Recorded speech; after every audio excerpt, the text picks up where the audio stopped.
Oh, yeah. Good late night Raider Nation. It's your boy, Mikey Raider. I promised you guys I was going to have a round table today on Friday, but I got sick and I haven't been feeling so good. I just got out of the bed after being lying in the bed for like 2.5 days. And I was like, man, you can't start the new year off without at least going live as you promised, Raider Nation. I promised other people on my other channel I was going to go live on Wednesday night.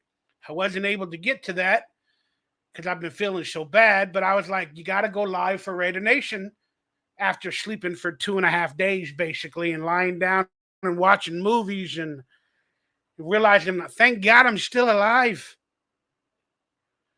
But we got a lot to talk about, man. I wasn't able to still watch the game from last week.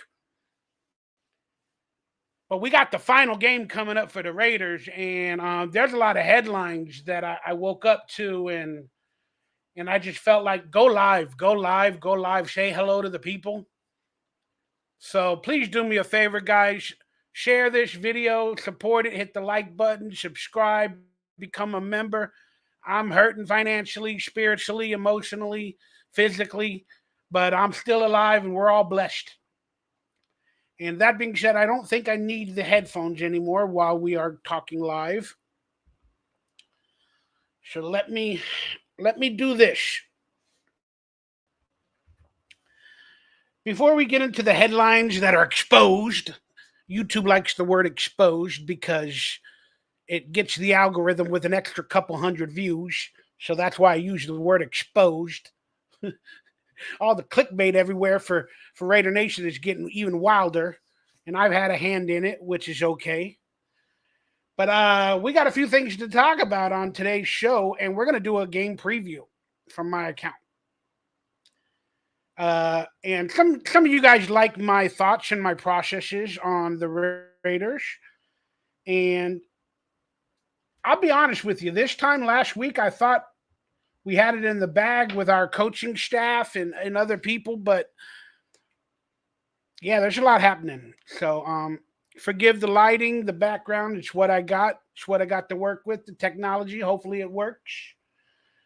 Let me quickly just say hello to everybody that's online. But I did want to let you guys know that if you are a member of this channel and you have a phone or a video camera or a webcam, or you're on your computer and you would like to join today's live stream, I'm calling it a roundtable because I'm hoping somebody will join. But if you'd like to join this roundtable, I know it's late at night and not a lot of people are probably going to be watching. But if you want to join this roundtable live and hang out with me and talk Raiders for a little bit, the link to join is in the members only section on YouTube. Or send me a DM on Twitter and I will send you the link to join. But for members only, the link is in the post where you write a post for members. The link is there for members of this channel. So if you all of a sudden want to become a member, and I think it's $2 or $3, and you can join the live stream tonight and each and every Friday when I go live, and we can talk Raiders and have a good time because that's what life is about.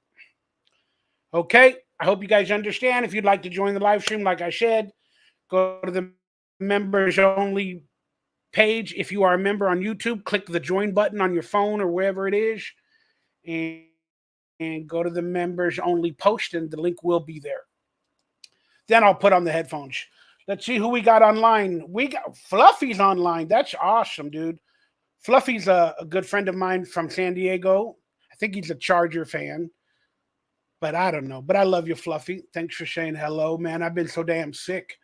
Haven't got back to anybody. We got Big Tone 209 saying, what's up, Mikey? I appreciate you, brother. God bless, God bless, God bless.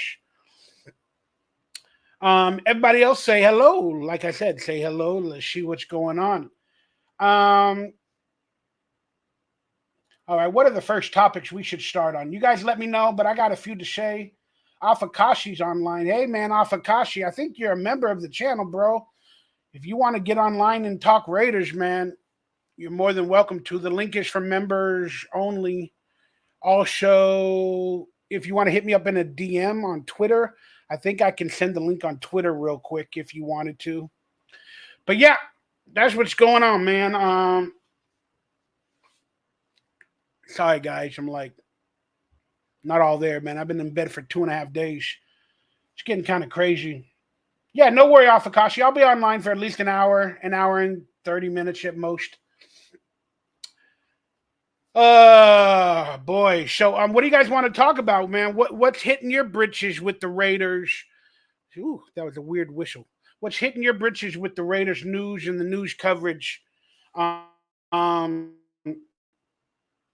what's going on with that type of stuff on your perspective?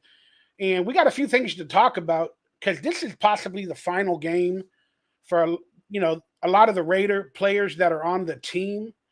And Antonio Pierce in his press conference earlier today or yesterday, or whenever you're watching this, said, oh, this is going to be a great practice. This is going to be a great practice for the Raiders. We're going to do things differently today. And apparently what they ended up doing is, let me change the banner and put on some latest news or something like that. See if I got a latest news thing. There we go. Whatever. See if we can get this on there. So what they ended up doing is they ended up letting the players wear different numbers at practice. And I saw a few pictures. I think Trey Tucker and Max Crosby swapped jerseys while they practiced. And Max Crosby pretended like he was a wide receiver, trying to take passes, trying to have fun at practice. I also saw that Aiden O'Connell picked the number 9 jersey. Is that Jimmy Garoppolo? No, Jimmy might be 10. But he wore the number 9 jersey at practice. And a lot of people were speculating and writing on Twitter that, he should have picked number 16 because of the whole former coach fiasco in where they did not allow Aiden O'Connell to pick his college jersey number, where they forced the number 4 out of disrespect toward Derek Carr and the fans. And whatever they did to Aiden O'Connell, it's still up in the air, because he's had to play with the number 4 this entire year. And now everybody, when he plays bad, they're like, oh, it's the same number 4 as we had 2 years ago. And it's just an S show. It's a shit show. But, he wore the jersey number 9, and I wish he could do it for the game. But I think the numbers are already set in stone, and I don't think they can change it this year. And if he's back on the team next year, that is something that might and could be done. But that being said, it was an interesting concept that Antonio Pierce let the Raider players swap jerseys and practice in different jerseys. That was pretty dang awesome. That was pretty dang awesome to see, for chemistry, for fun. And then we've had this Josh Jacobs storyline, Devontae Adams storyline, Antonio Pierce storyline that has been going for the latter part of 3 weeks in the mainstream media narrative. And it's really bothering me, but it gives us content and something to talk about. Forgive my lighting, guys. It's probably going to be coming in and out constantly throughout this video because I don't really have a good lighting setup. But just why so much on, how Antonio Pierce is feeling? Does he deserve the job? This and that. Like, why, when we're, like at the end of the season, they're just trying to get a reaction out of him in some way. And let me turn on another light, guys. Let me see if it'll help out a little bit.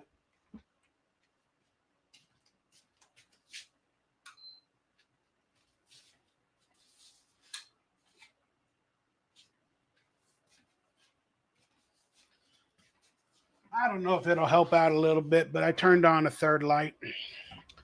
See what happens, guys.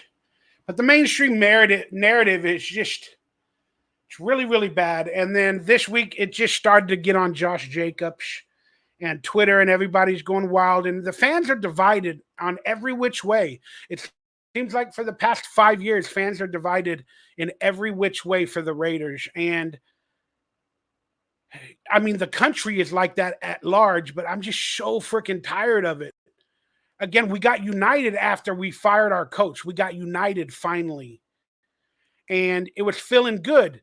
But now again, after a loss and a couple of things, everybody's divided again. But maybe it's only because it's Twitter or X. Did you know you could be sued by calling it? Did you know you could be sued by calling? Sorry about my camera footage. It went out on my end. Uh, did you know you could be sued by Twitter for calling it Twitter? That's what I heard. I don't know if it's true or not. Hey, what do you guys think about the Miami issue? I know we're going off topic. We'll get back into the Raiders in a second. But did you guys all witness all the police cars in Miami going after at a mini mall?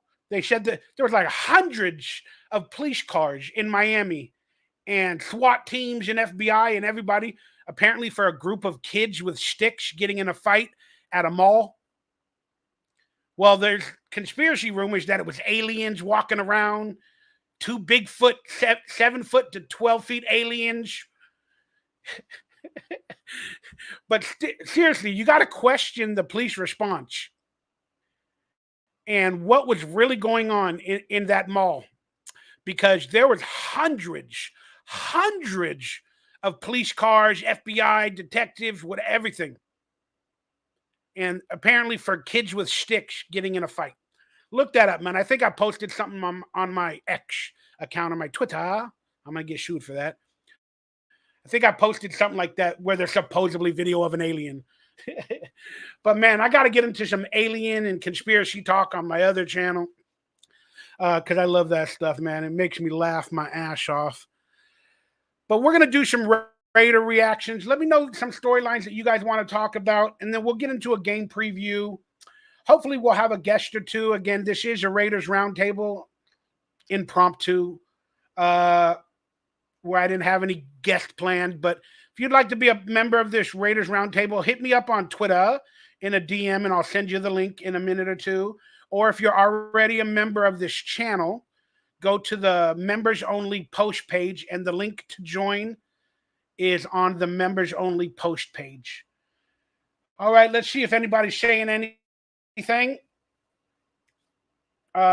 Big Tone, what's your opinion on the coach? Should AP be given a shot, or should Davis take a swing at a big name? We're definitely going to get into that in a minute, but I'm just so sick and tired about the mainstream narrative creating these questions, because we see it in the news and then we continue to retort the same information. If you watched my other videos, Big Tone, I've explained what I thought, and my feelings haven't really changed. And I'm actually a little bit upset at a content creator that made a video the other day that made no sense to me, but he does it for clickbait. He's a cool guy. I respect him a lot. He does good work, but he is 1000% a troll and a clickbait artist to make a lot of money on YouTube, and he's doing a good job. So I appreciate that from him. But I like him as a human being. It's just I didn't like the video he made the other day talking about Antonio Pierce and stuff like that. But it's just a wavering opinion, and we'll get into that in a second. Raider Dogs Online, what's up? I should have answered the question while we were there, but I was hoping to get some roundtable guests where we can answer the questions all together. What's up, Raider Dog? Zeus White or Josh Jacobs? Yep, we got those storylines coming up in a couple of minutes, man. Randy Harrington, let's go Raiders. That's right. So let me just quickly show you the stories that I think I'm gonna bring out in a couple of minutes, maybe as sooner than later. Does AP deserve to be our next head coach? I will answer that. I think I answered this on another show as well, but I'll do it here. Should Devontae come back next year? We're gonna have a game preview. We're gonna do some game storylines and predictions. We'll have a Q&A throughout. If you guys feel like super chatting, I appreciate you. Appreciate the support. Then there is this. Sorry, let me get that on screen. There is a Josh Jacobs situation conspiracy that is getting a little wild in my mind.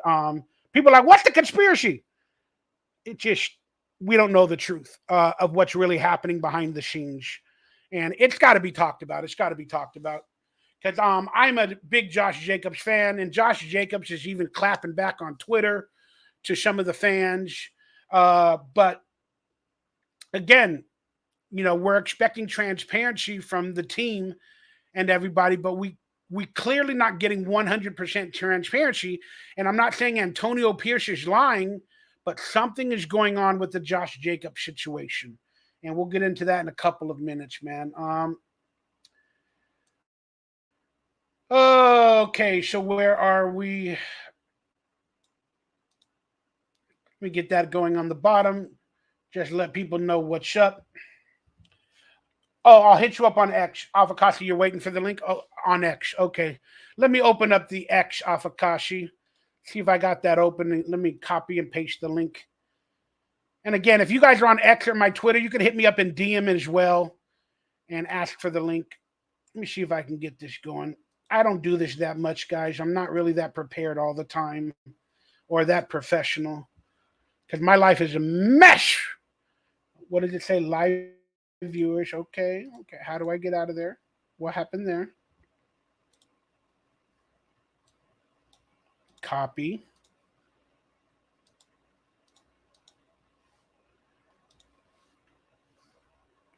Sorry, guys. I'm trying to open up multiple screens on my old computer that barely works.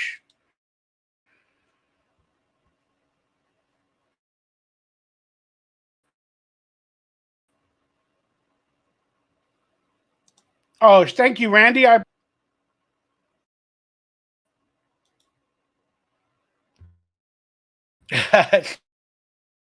split this with Mark Davis so he could buy a coach.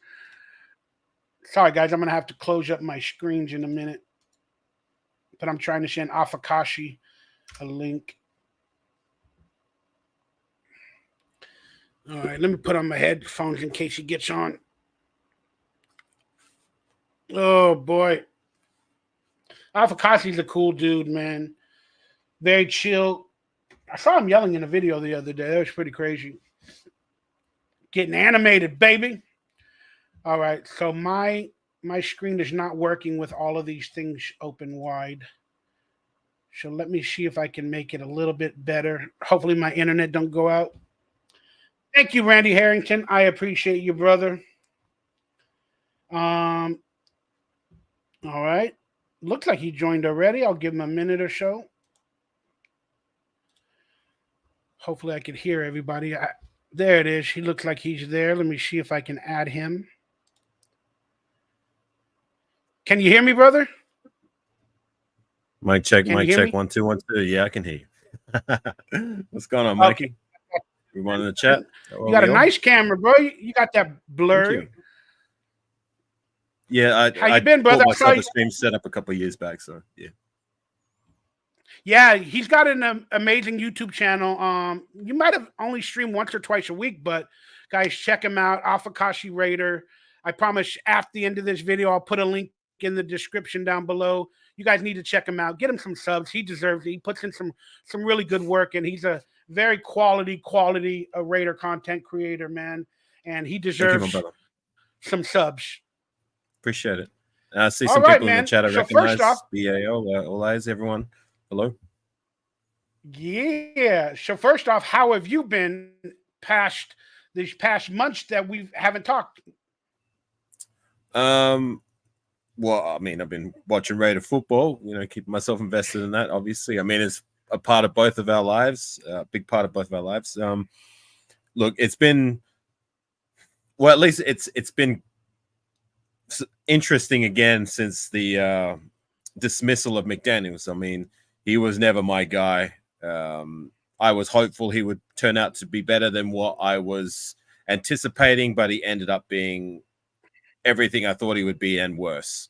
So we made the move of getting rid of him. We gave the duties to Antonio Pierce, and for the most part, like, I think he's done a fantastic job. Like, it seems very clear to me that the players, he's a guy that the players will play for, will give everything for, and inspires the troops, so to say. And like, if I had a choice, if it was up to me, I would move forward with him. But there's a lot of noise right now about like Jim Harbaugh, which I'm sure you're about to talk about. And if we go with Harbaugh, we go with Harbaugh. But I would like to stay with Antonio Pierce, give him a chance to build the roster. And I just believe that he's a guy that a lot of these young players will gravitate towards. But time will tell. Like I'm not going to cry foul if we move forward with Harbaugh. I mean, I definitely would look forward to him being our head coach more than I did when we hired McDaniels, right? All right, there we go. We don't need to talk about the BS. I haven't talked to you in a minute, and I just wanted to say thank you. And I'm glad you're still here and healthy and happy and all that other good stuff, man. That's what's most important to me when I don't talk to people like you often or all the time.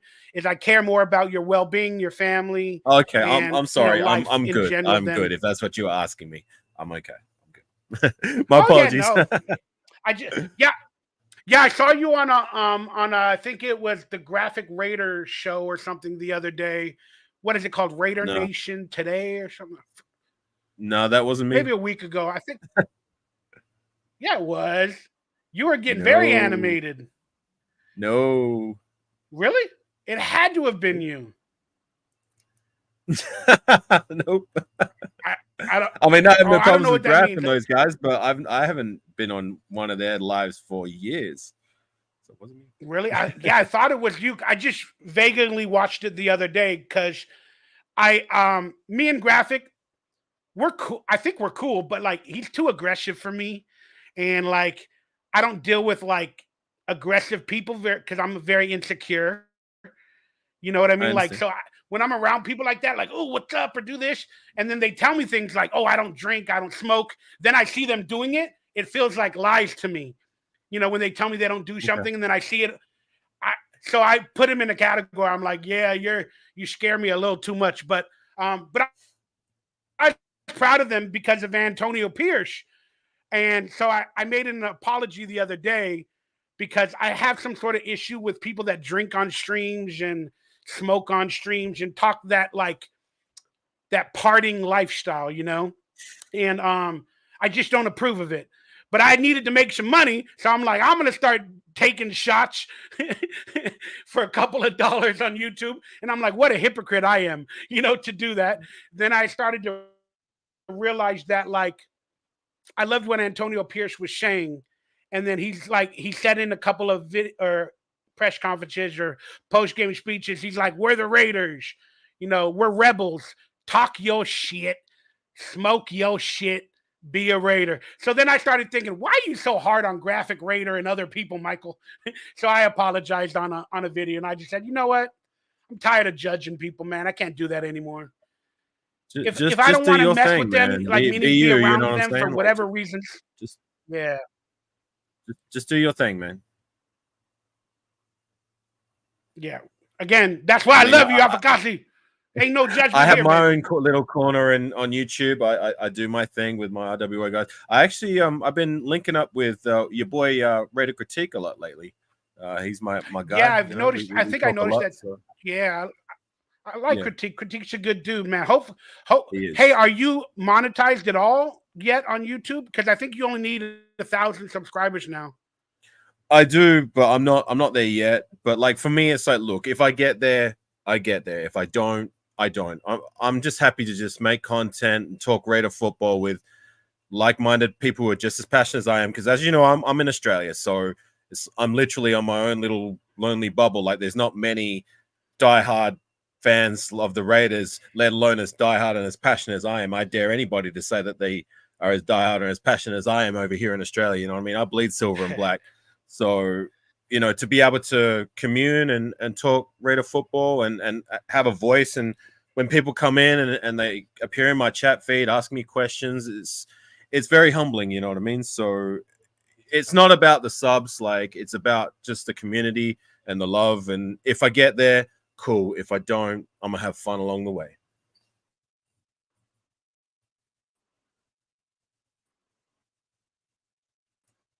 Yeah, that's where I started until I realized.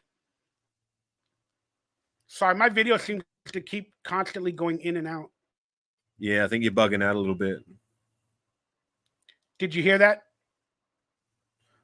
All I Yeah. heard was you. That's how you kind of got started. My technology sucks ass, bro. But you were the first guy who I found on YouTube, like literally, like the first Raider content creator. And I've shared this story with you before, Mikey. Like the first time I found you, you were talking about the game where Michael Rivera caught the touchdown from Matt Flynn, and then you could see his sister in the they panned to his sister celebrating on the balcony, and you were talking about how fine she was, and that was my first show I called you. That was back in 2013. So yeah, good times. Those are the good. Feels Those like were the it good feels days, like bro. a Before, lifetime ago, right? yeah. Oh my God, it has been a lifetime, man. Too bad we didn't find this new Raider culture until 2023, basically. Like we've all had the culture, we've known it, we've understood it, and again, all these coaches came in, none of them had it, none of them knew it. Right. What Yeah, happened? exactly. Yeah. McDaniels being the worst example of it, right?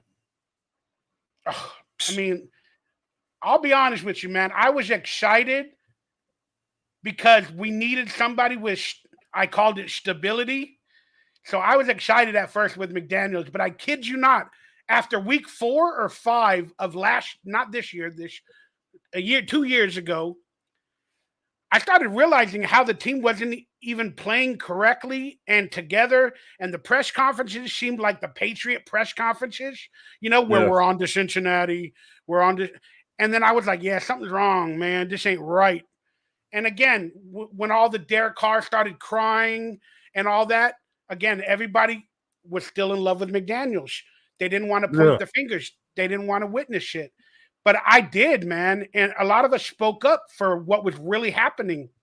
But the conspiracies were that it was Darren Waller, that it was Derek Carr causing the problem. No, it was the madman that wanted to imprint his narcissistic view on our team and take control of everything like a micromanager.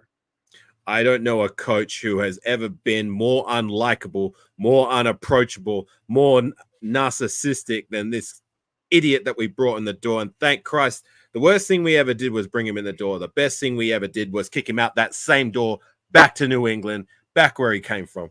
And he can take that Patriot way and shove it up his ass. There you go. But hey, some people would say that we needed all of this to happen to find that culture again. So now the Right. culture is right in front of Mark Davis's face, and he cannot ignore it. I mean, fans were yelling at him at the Chargers games in the, fire McDaniels, fire Smarten up. McDaniels. Like the fans finally figured it all out, and then they brought it right to his effing face, and he could Right. not deny it anymore. So when that happened, he immediately went to Devontae Adams and people that he were paying the most money to, and he said, "Hey, what do you think?" It took him that long to try to grab a pulse on the team he owns. So I'm a little bit upset at Mark Davis for that, because you would think after living with the team and his father for all these freaking years, he would have a pulse, somewhat of a pulse on what the actual Raider way is. And he had I'm no going to give you freaking some clue. objectivity to that about like Mark Davis. I mean, yeah, I mean, for me, it's like he cut the snake off after 1.5 years. I mean, for me, it was like it's a case of he's trying to ride out his investment because I mean, we invested a lot of money and brought in this new regime, so he had to try and give it a chance, so to say. I mean, he tried to preach like patience with his whole Romans wasn't built in a day kind of explanation to the press and that. But the noise was just way too loud for him to ignore and to cut the head off of the snake, so to say, after 1.5 seasons. I mean, we gave how long for this guy of a contract, and we already got rid of him after 1.5 seasons. I mean, Christ, like, remember Dennis Allen? Remember how bad he was? We gave him longer than this guy. You know what I'm saying? And like, Sure. for me, he's been in my time as a Raider fan since 2009, the very worst with a bullet. head coach we've had, and even before that, like I would take just about every other head coach before I take this guy, Josh McDaniels. I cannot stand this guy. I absolutely loathe him. Okay, well, that being said, I mean, we all know the history, so let's move on to Antonio Pierce. So I guess the question is, in your mind, why does he deserve to be our next coach, or does he? In my opinion, yes. Like I feel that from a culture perspective, yes, he fits everything we're looking for. He's a genuine Raider. He brought that up in his first press conference, how he was born in Compton. He was raised in that Raider culture kind of scene back in the 90s, you know what I mean? And like you heard the story that David Carr shared about like when he was playing with Antonio Pierce, and Antonio Pierce kind of scolded him about like, don't do that to the Raiders. And he's like, what are you talking about? Like, you play for us. He's like, well, that was my team growing up. So he's a genuine Raider at heart. And he also brings that Raider mentality. And what I love the most is that the players love him. They will play for him. They will die on his sword. You know what I'm saying? Like something that they were not doing. And it was glaringly obvious for that idiot McDaniels. You know what I'm saying? So he might not have it there from an X's and O's standpoint, but I believe that can come in time. I for one would give him that chance. But again, like, are they going to throw the house at Harbaugh and run with him? Time will tell. There's a lot of smoke coming out of that camp that's going to be the move, but we'll see. You know what I mean? Like, I mean, if we go with Antonio Pierce, that's my guy. For me, he's my captain of the Silver and Black Seas, and I'm happy to go and sail with that, hopefully towards glory. But if we go with Harbaugh, we go with Harbaugh. I'm just happy we're not dealing with McDaniels anymore. So we'll see.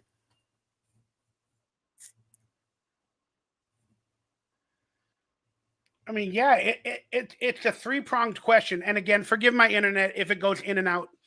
It's not my internet. Okay. It's like my computer, my graphics. I'm connected, not on Wi-Fi. I'm connected with that cable, so it should be working good. I pay like $80 a month. I don't know. Right. Explain it to me. But does he deserve to be our next head coach? No. From his resume, but he deserves a huge chance to really look into him and to realize that he can learn. Again, does he deserve, if you're saying, does he deserve it right now? Again, I have to look at it from a resume standpoint. No, he doesn't deserve it because he didn't go through 20 years of whatever coaching. But that's okay. That's what I'm trying to say is like in the NFL world, that, oh, he don't deserve it. He has mentors helping him out and, you know, all that. But maybe the Raider way is not to go down the road of hiring the best candidates, the proven candidates. Maybe the Raider way that we just found is to hire people that deserve a chance. It's the same thing in society. If you want to go racist, you know, white, black, Asian, whatever, you know, it's a hire of somebody that deserves a chance at a big opportunity in a job. And he doesn't have the resume according to society. But you know what? He's got that culture, he's got that heart, and he's got that mindset that I know he will excel. And I know he'll do it the Raider way.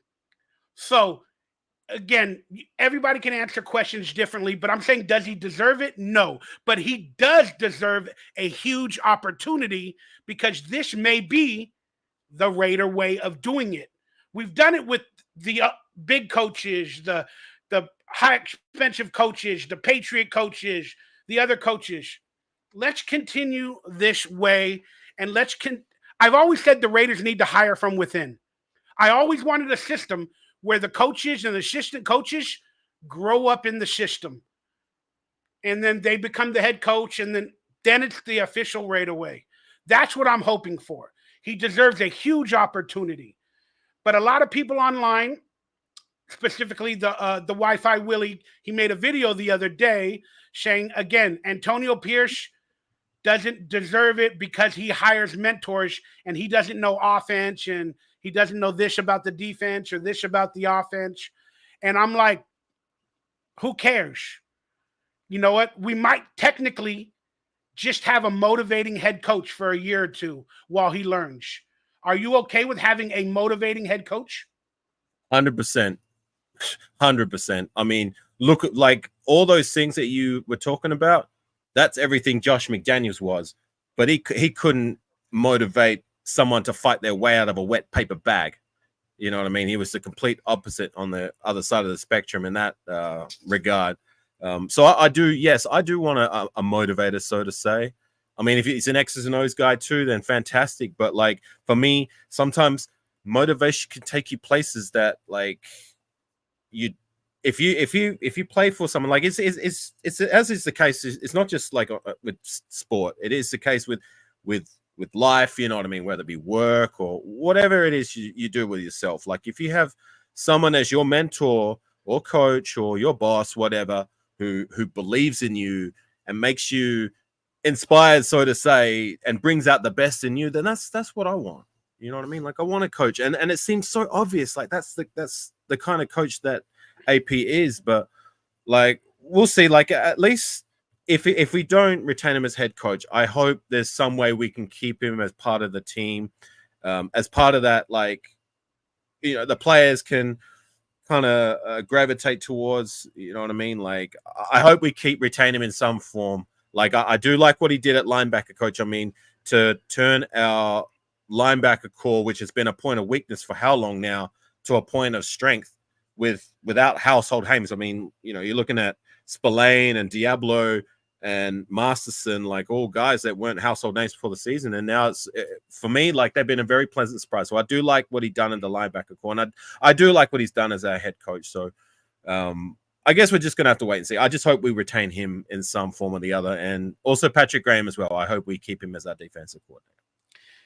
Again, it's a lot to ask. And that's why the media is trying to paint the narrative of does he deserve it? Does he not?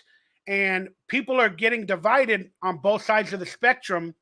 And again, with the emergence of Harbaugh being a rumored candidate or the possibility of John Gruden coming back, we all know that Mark Davis has a history with both of them and would have wanted both of them if he didn't hire McDaniels or if he didn't have to fire Gruden. But now I believe that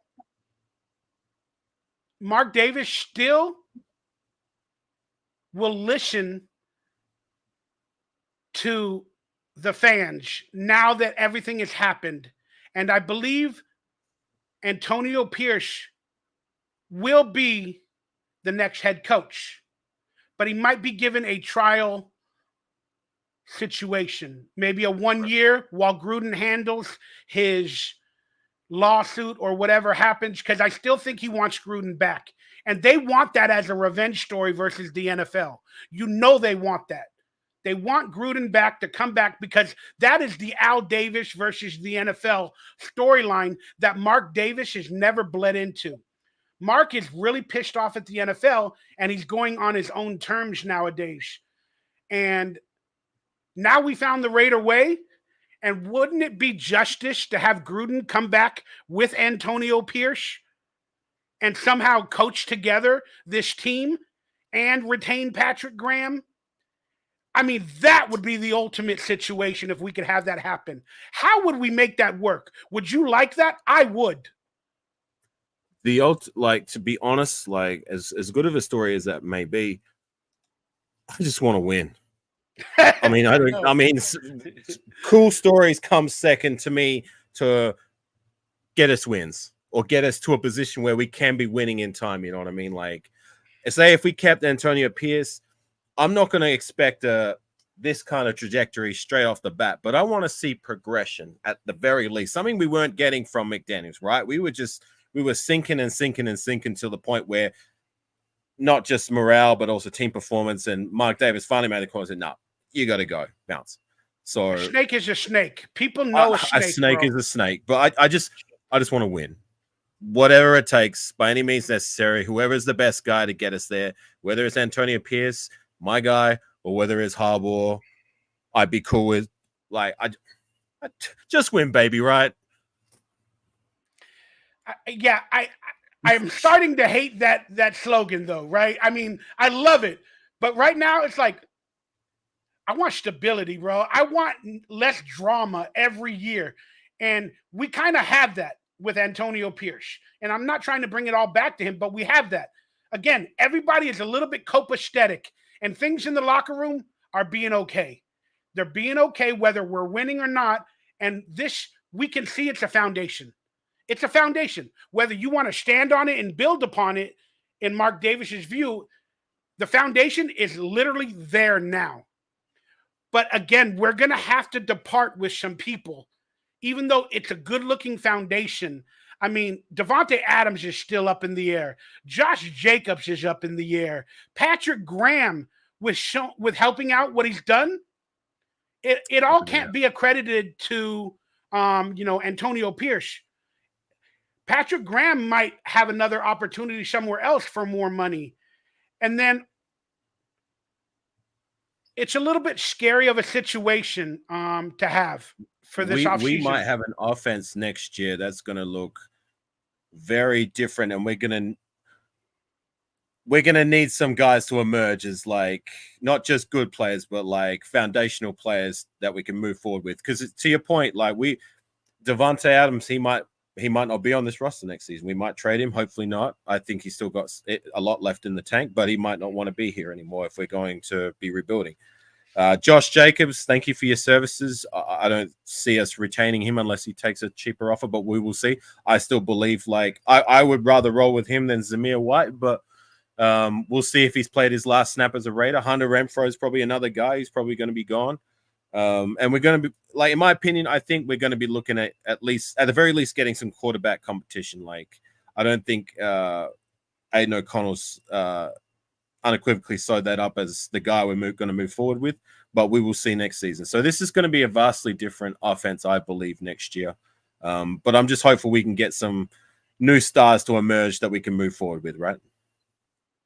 Yeah. Just to close out the segment about Antonio Pierce, Mark Davis, he spent a lot of money to fire McDaniels, and he's going to need to spend a lot more money to retain some of these people, regardless of the circumstances, whether that be Patrick Graham or anybody else. He's going to need to pull out his pocketbooks even more. That's how costly the mistake of McDaniels was for Mark Davis. Now, right. since you quickly spoke about it, should Devontae come back next year, or will he, from your perspective? I hope so. I mean, I think the best chance for him to come back is if we retain Antonio Pierce. I believe I read somewhere that he gave him his seal of approval as who he wants as the head coach next season. For me, he's still one of the best wide receivers in the game. And I never want to see talent like that walk out the door, especially when they still have production to give, so to say. I hope he's a Raider next year. I hope he's a Raider for another 2 years. I mean, for me, I still see that he's got 1 or 2 more years of his prime left, and then maybe his production might start to take a dip, because I believe he's 30, 31 now, which when you get into your 30s, when you're playing American football or any contact sport, that's when your performance starts to dip because the wear and tear starts to take its toll. But I hope so. I hope we retain Devontae next year, and he's a big part of our offense. But if he's not, we're going to be looking for another wide receiver to emerge as that guy, because I do like Jacoby Myers. Maybe he can step up and stake his claim as a guy who can be one of the better wide receivers in the game. He's definitely exceeded my expectation this year as a number 2 guy. Can he be a formidable number 1? I don't know. I would rather go with Devontae, but we'll see. Yeah, sorry about hopefully you can still hear me. Everything just shut off and I had to reload it. I didn't hear. Thank you. I didn't hear everything you said. If you were Devontae Long story short, Adams, I hope so. That's all I said. If you were Devontae Adams, would you come back? I don't know. I don't know. That's the situation. I'd love to say yes, but there's uncertainty at the quarterback position. There's uncertainty with who's going to be our head coach and offensive coordinator. I don't know. none of us are Devontae Adams. We don't know how he thinks. We can always Right. speculate. We can always speculate. But he hasn't said that he wants to go to a winning team and win a championship before he retires. I have not specifically heard that from him, although Yeah. I do know he wants to win. And I think he wanted to have fun in his final years, plus make a lot of money because Right. he has a Taco Bell in his house, and apparently he's got a Gulfstream jet that he owns, so he needs more money. And I don't know what he'll choose, but as long as he's having fun and getting a lot of money and getting stats, I think he personally wants to be a part of that team, whatever team it is. If he's looking for a winner in a championship team, like I'm going to keep it real, like because of the disaster that McDaniel's regime was, that has set us back another 2-3 years before we can be in contention, I believe. And will Davante Adams want to stick it out for the year or two of that waiting time? Like for me, that's the minimum. If we can somehow, some way find our ways with the right leadership and the players, and be a better team next year than I expect, then fantastic. But I believe we're going to be at least another year or two before we're going to be contenders at best. So, yeah, maybe I don't know. Maybe if our defense keeps trending upwards, that can produce us more wins than what is likely going to be with our offense. But yeah, look, I hope so. Is my thing. I hope he stays. Yeah, the simple answer is he will come back next year. Why? Because he's under contract. I mean, let's be real. Unless he creates a diversion or they start doing tactics of holding out or requesting a trade or whatever, he will be back next year. But that is a possibility in the back of his mind because apparently when McDaniels was the coach early this season, rumors from his agent were that he was figuring out if there was any way he could get out. There were speculation. I don't know if you remember the stories. I didn't hear that. Davante Adams' agent and all that before the trade deadline was asking, was there any possibility of Davante? Well, it wouldn't surprise me. I mean, like a lot of the players probably felt the same way playing for that idiot. Exactly. But it was a question that was in the mainstream media from a reporter. And, Davante denied it. But yeah, of course, he's going to deny it. But, like, I mean, let me put it like this. Do you remember the scenes in the locker room when McDaniels was fired? I have never seen scenes where players are literally partying in their locker room after they've just disposed of their head coach. Like, exactly. Players are dancing, singing, laughing. That's within a day after McDaniel's dismissal. And Correct. If that doesn't tell you all you need to know, then I guess you can't read the room. So it doesn't surprise me. There's probably a lot of players that wanted out because they just didn't want to play for this idiot.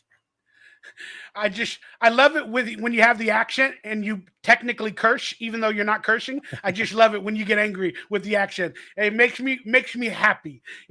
Idiot. I'm a passionate guy. So. I love it. But yeah, that being said, Davante, I think he will come back next year. I believe he has 3 years left in his mind, maybe 4 years, and I think he'll ride through the storm because as long as Antonio Pierce comes back, I believe he'll want to have fun, and he'll hope to build upon that. And now they gave him a say in the team. Mark Davis asked him about McDaniels in order to make that decision a while back. So I think Davante Adams finally, for the first time, is feeling respect and that he has a voice. And I don't see him making a stink unless we make some major bad decisions in Davante's mind before next year, meaning we don't hire Antonio Pierce, or we go through the draft and we don't sell the farm to get a quarterback, or we don't do something like that Davante's like, you're making mistakes again. Now, then he might start the process of, you know what? They're not doing what I think is right, and they're going back to the snake moves, and you know what? I got to get out of here. Then he'll create a stink, publish it. But I think he's good right now.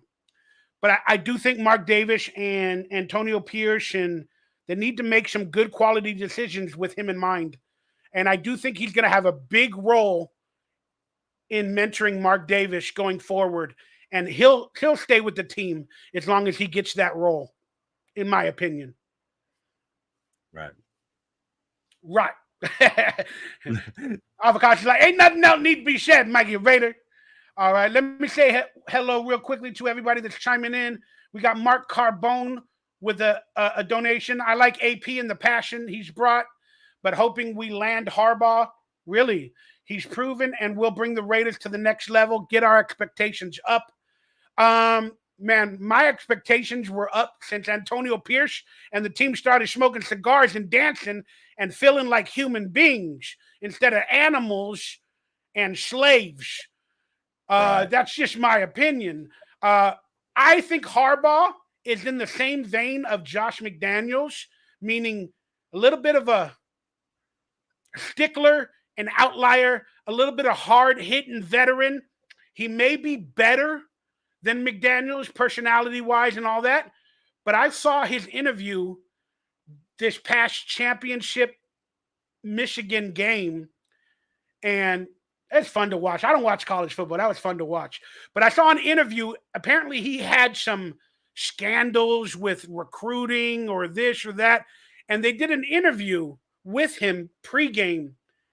And Harbaugh looked exactly like Bill Belichick, didn't answer anything. And he looked like a snake in that video from my eyes. I'm not saying I'm the guru. I am the go-all. But I tend to have a good vision of characters and people, and the way he avoided all of that and the way he looked at the reporter,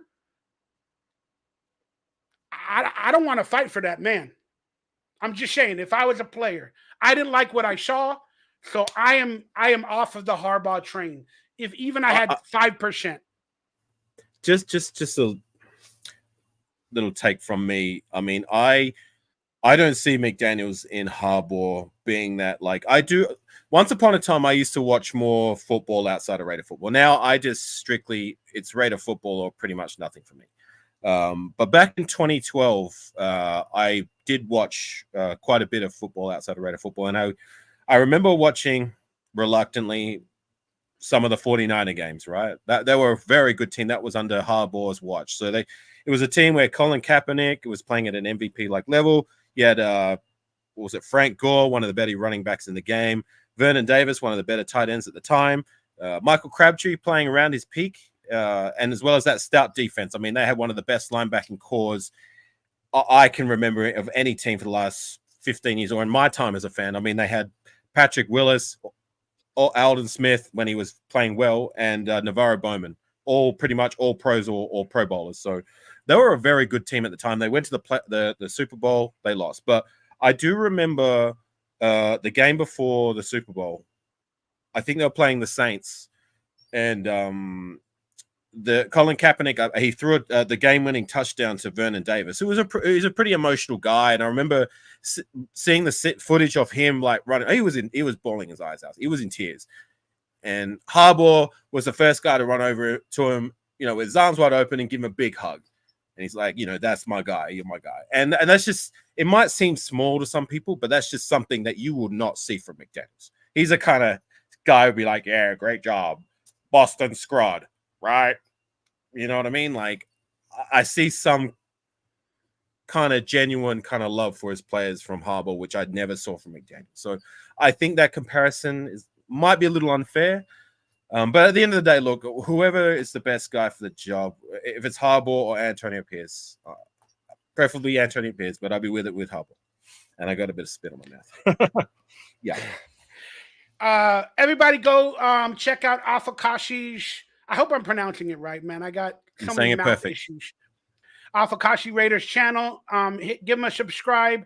He's an amazing man, amazing YouTuber, and he deserves, and hopefully he earned your subscriptions and all that other love. Again, I don't know that much about Harbaugh, but I guess maybe because I'm coming off of McDaniels, I saw a lot of that facial like expressions, and I didn't like it. But again, some might say that Antonio Pierce, and I hate that old quote, "Don't let the criminals run the asylum." You know, I don't know if you guys ever heard that quote in the past, but some people were saying, "Oh, Antonio Pierce is letting them smoke and drink and dance and go on Twitter and social media and talk shit." You know, oh, he's letting the criminals. You know, Raiders are always criminals to everybody. He's letting the criminals run the asylum, and Harbaugh might be a person that would maintain a little bit more order than, and then Antonio Pierce, it's working and they're enjoying it. So will Antonio Pierce ever find that little bit of hardness, you know, in a year or two, or will he always allow the players to be themselves, as you would say? Or well, hang on, sorry, Mikey, just a little bit of objectivity to that. Yeah, I mean, yeah. you're talking about hardness and being firm. I mean, look what happened with Marcus Peters. Oh yeah. Well, yeah, I want to know what happened there. Do you honestly know the truth? Was it because of his play, or did he get mad that Jack Jones was hired and given carte blanche from Antonio Pierce? Probably a combination of a few things, but I mean, like, the fact is that he was willing to just outright cut him, like, without hesitation. And that was the same week, I believe, we released Roderick Teamer, which shows he's kind of wants a zero tolerance to off the field issues, because Roderick Teamer hadn't really messed up before that, if I'm not mistaken. And, you know, one slip up and that was enough for Antonio Pierce to say, right, got to go. We're not gonna tolerate off the field issues. We're not gonna tolerate people messing up in Vegas. So, you know, just some objectivity when you say, like, he needs to get a bit harder. I don't know. I think he's a firm, but he's hard as well when he needs to be.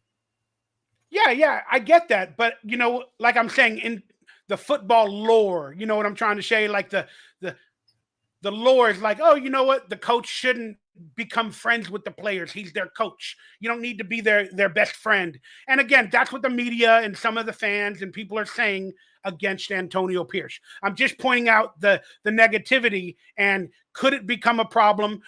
When he did beat the Chiefs, again, we all loved it. I respect the guy. But boy, that Tuesday or Wednesday press conference, I in my opinion, in that speech, he lacked a little bit of humility when he was posting the stats about he's the only head coach to have done whatever he did versus the Chiefs and all that. And it was just a weird press conference coming off such an amazing man, and I love everything about him. And he's being humble, he's taking pride, and then he's like, what other coach has done that? You know, you guys had Gruden, you had NFL veterans, you had Belichick. No other coach has done that, but I did. And I was like, wow, wait a second. Calm down, brother. Humility in God's eyes is the best way to move forward. Humility with everything. So I don't know if you remember that press conference. It didn't make a lot of waves, but it sparked me a little bit wrong. It didn't make me not like the guy. I got to be honest. I don't watch presses. I rarely do. Okay, gotcha. Yeah, long story short, you know, he did a press conference and he had some outrageous stats about that game versus the Chargers and then the Chiefs. And then I forgot the official stats, but they told him that. And he's like, yeah. He goes, you know, we've had veteran legend coaches that have never done what I did. And I was like, oh, shit. I was like, ooh. I didn't get that. Oh. Yeah, it's okay. Not a lot of people did. It doesn't mean anything, but I was just one of those people, man. I try to be as humble as possible. And I was like, come on, Antonio, you're doing good. Don't start that stuff now. Because that's what Hugh Jackson did at the end of that season. Because Al Davis died and he won that game when Al Davis passed I remember away. That very well.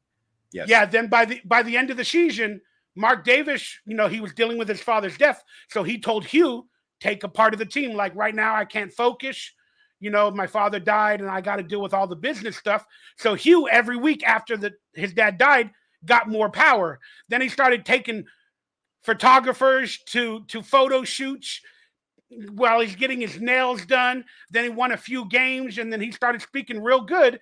Then when they lost the game, you know, the final game of the season or whatever, to the Chargers.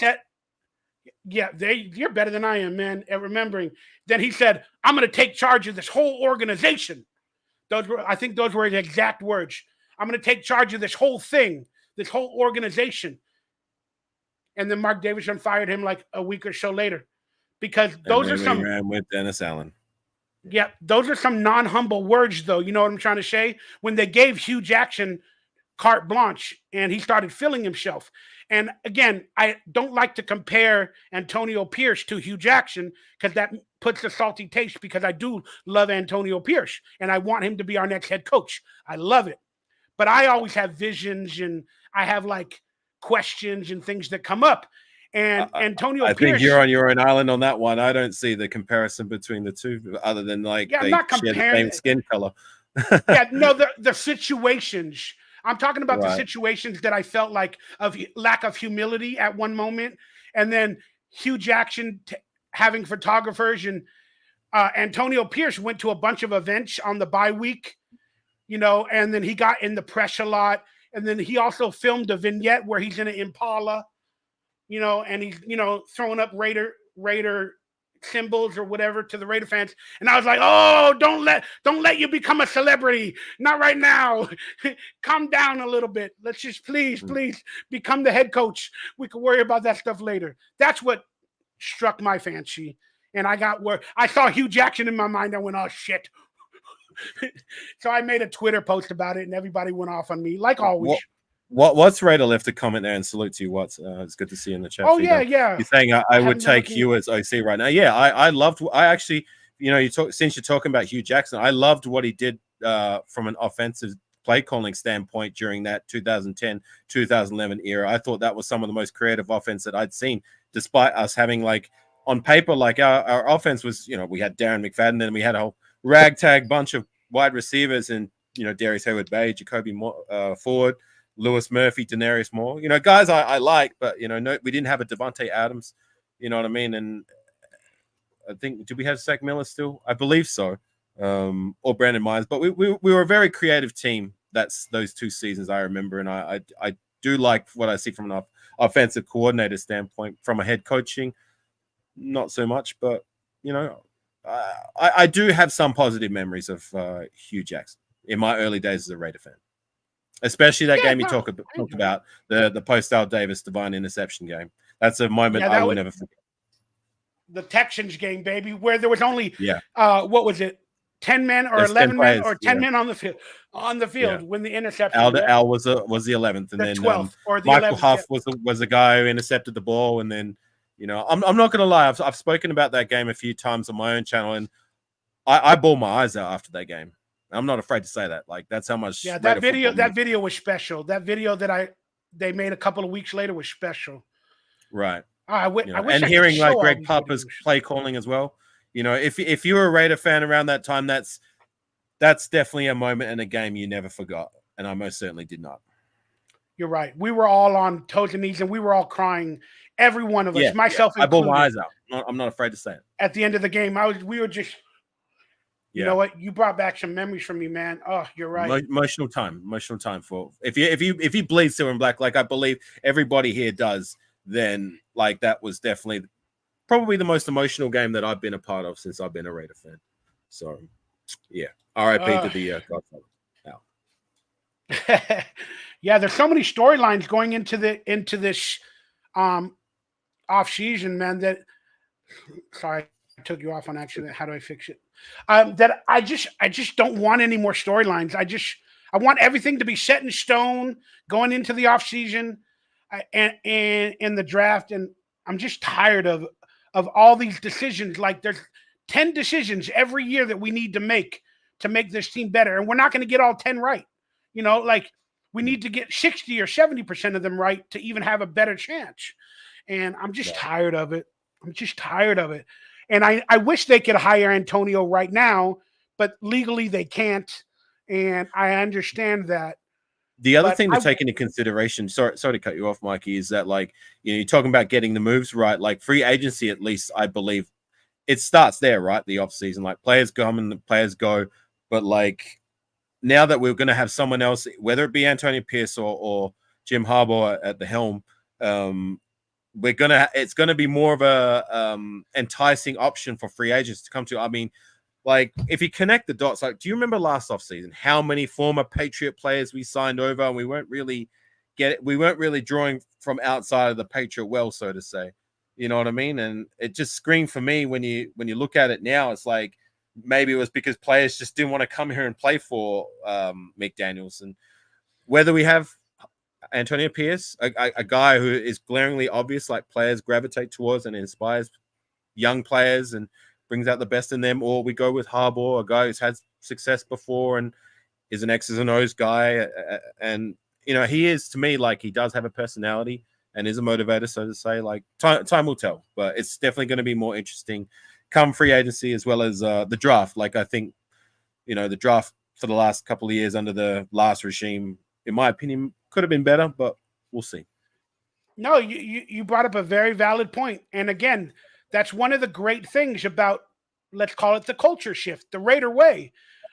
Players recognize that, and they're going to want to be a part of it. Thank Christ we don't have to hear that Patriot way anymore. So, that story of when he was fired of that meeting, that's just so insane. Did McDaniels, I mean, do you really think McDaniels literally in front of everybody told Antonio Pierce, don't you ever talk bad about the Patriots again? Like, I think Max Crosby came out and debunked that.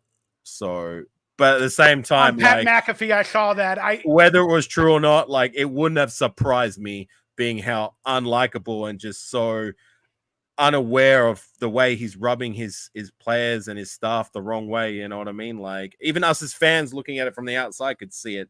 I mean, all the smoke was there from former players coming out, even during his time when he was with Denver. You know what I'm saying? Like you got players coming out and talking like real bad about it. Like there was barely anyone coming out and being like, yeah, Josh McDaniels is this, that, and the third. It was more of a glaringly negative experience from former players that played under his watch. So, you know, the hell with that guy and the hell with the Patriot way.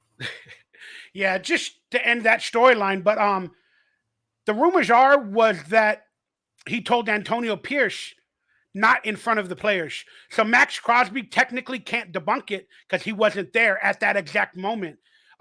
So if the story came out and if it is true, Max can debunk it because he's still trying to be good to McDaniels, even though he's gone, because you never know if he needs a job again. And if McDaniels will be the coach of another team. That's what players have to do. They have to keep up that professionalism. So he might have debunked it, you know, in that way. But the truth is, I believe it happened. And I believe the person who told the media was Antonio Pierce. Because Antonio Pierce told Mark Davis, and then they made it a story to get the train rolling on another reason to fire, whatever his name is. We're done talking about it. I'm done. Let's move on. Let's get to the Josh Jacobs situation and then get to a game preview from your perspective. So let me. Okay. Have you heard the Josh Jacobs situation conspiracy? Of why he hasn't played. I've heard what I've heard about Josh Jacobs, but like what conspiracy? Like what do you? I don't know. About? Maybe I shouldn't write conspiracy, but I just love the word. It's kind of fun. But I know you do. He hasn't played in 3 weeks, and 2 weeks ago he was medically cleared to play. 2 weeks ago he was medically cleared to play. He did not. Then they said he had an illness the day before the game, and then he didn't play in last week's game, and now he's still, for the past 4 weeks, is questionable when he's been medically cleared to play. And now people are questioning Josh Jacobs' heart. Of course, people are idiots. They're questioning his heart. They're questioning whether they're not letting him play because Antonio Pierce loves him, doesn't want him to even injure himself a little bit more, you know, for no reason, meaning no playoffs or whatever, when he doesn't believe we could have made the playoffs. Or we were still in contention up until last week. Correct. But and again, so that's where it might have been Josh Jacobs' decision to not play or to tell everybody he's ill and stay home. Again, I'm not saying that he's doing that, but there's also a money situation. He is going into a free agent again year with a franchise tag out there. He doesn't want to get injured. Then I heard, and I don't know if this is true, I heard that he had, when he got his contract or his franchise tag, they gave him, what are the words where if you get over 1,000 Incentives. yards, Incentives. incentives, and he's close to some of those incentives. Is what a rumor that, and Mark Davis is trying to save money right now at the end of the year because he lost so much in firing Mark, and he's figuring out the money aspect. So they might be holding him out, saying that Antonio Pierce doesn't want to play him to get injured, or Josh Jacobs holding himself out so he doesn't get injured. Again, you can speculate any way you want. And Antonio Pierce said, if he's available to play, I know he'll play. Sure, Yeah, but we're not right. getting any injury reports. We're not getting any of that, but he's medically cleared to play. Well, He was 2 weeks ago. Is he though? Like, I'm hearing conflicting stories. Like, you're telling me he's medically cleared to play, and Yeah, I'm he saying was. He was that cleared to play. he's not. Antonio For me, Pierce said it 2 weeks ago. He for said me it 2 weeks ago. personally, that like I don't see why Josh Jacobs would be like holding himself out from playing. I'm not gonna. I refuse to believe that. Yeah, being I that don't- I like don't- his I don't think his so. value is only going down.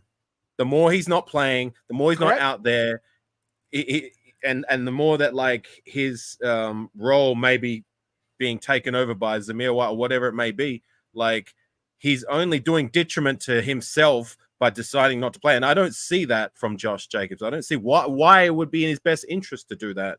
That's why I'm calling he it a would want to play. conspiracy. He would want to show and prove that he is one of the better running backs in the game, not sit on the sidelines and watch his job being taken by Zamir White, possibly. You know what I'm saying? Like it makes no sense to me. I don't see why it would. I don't believe it's his call.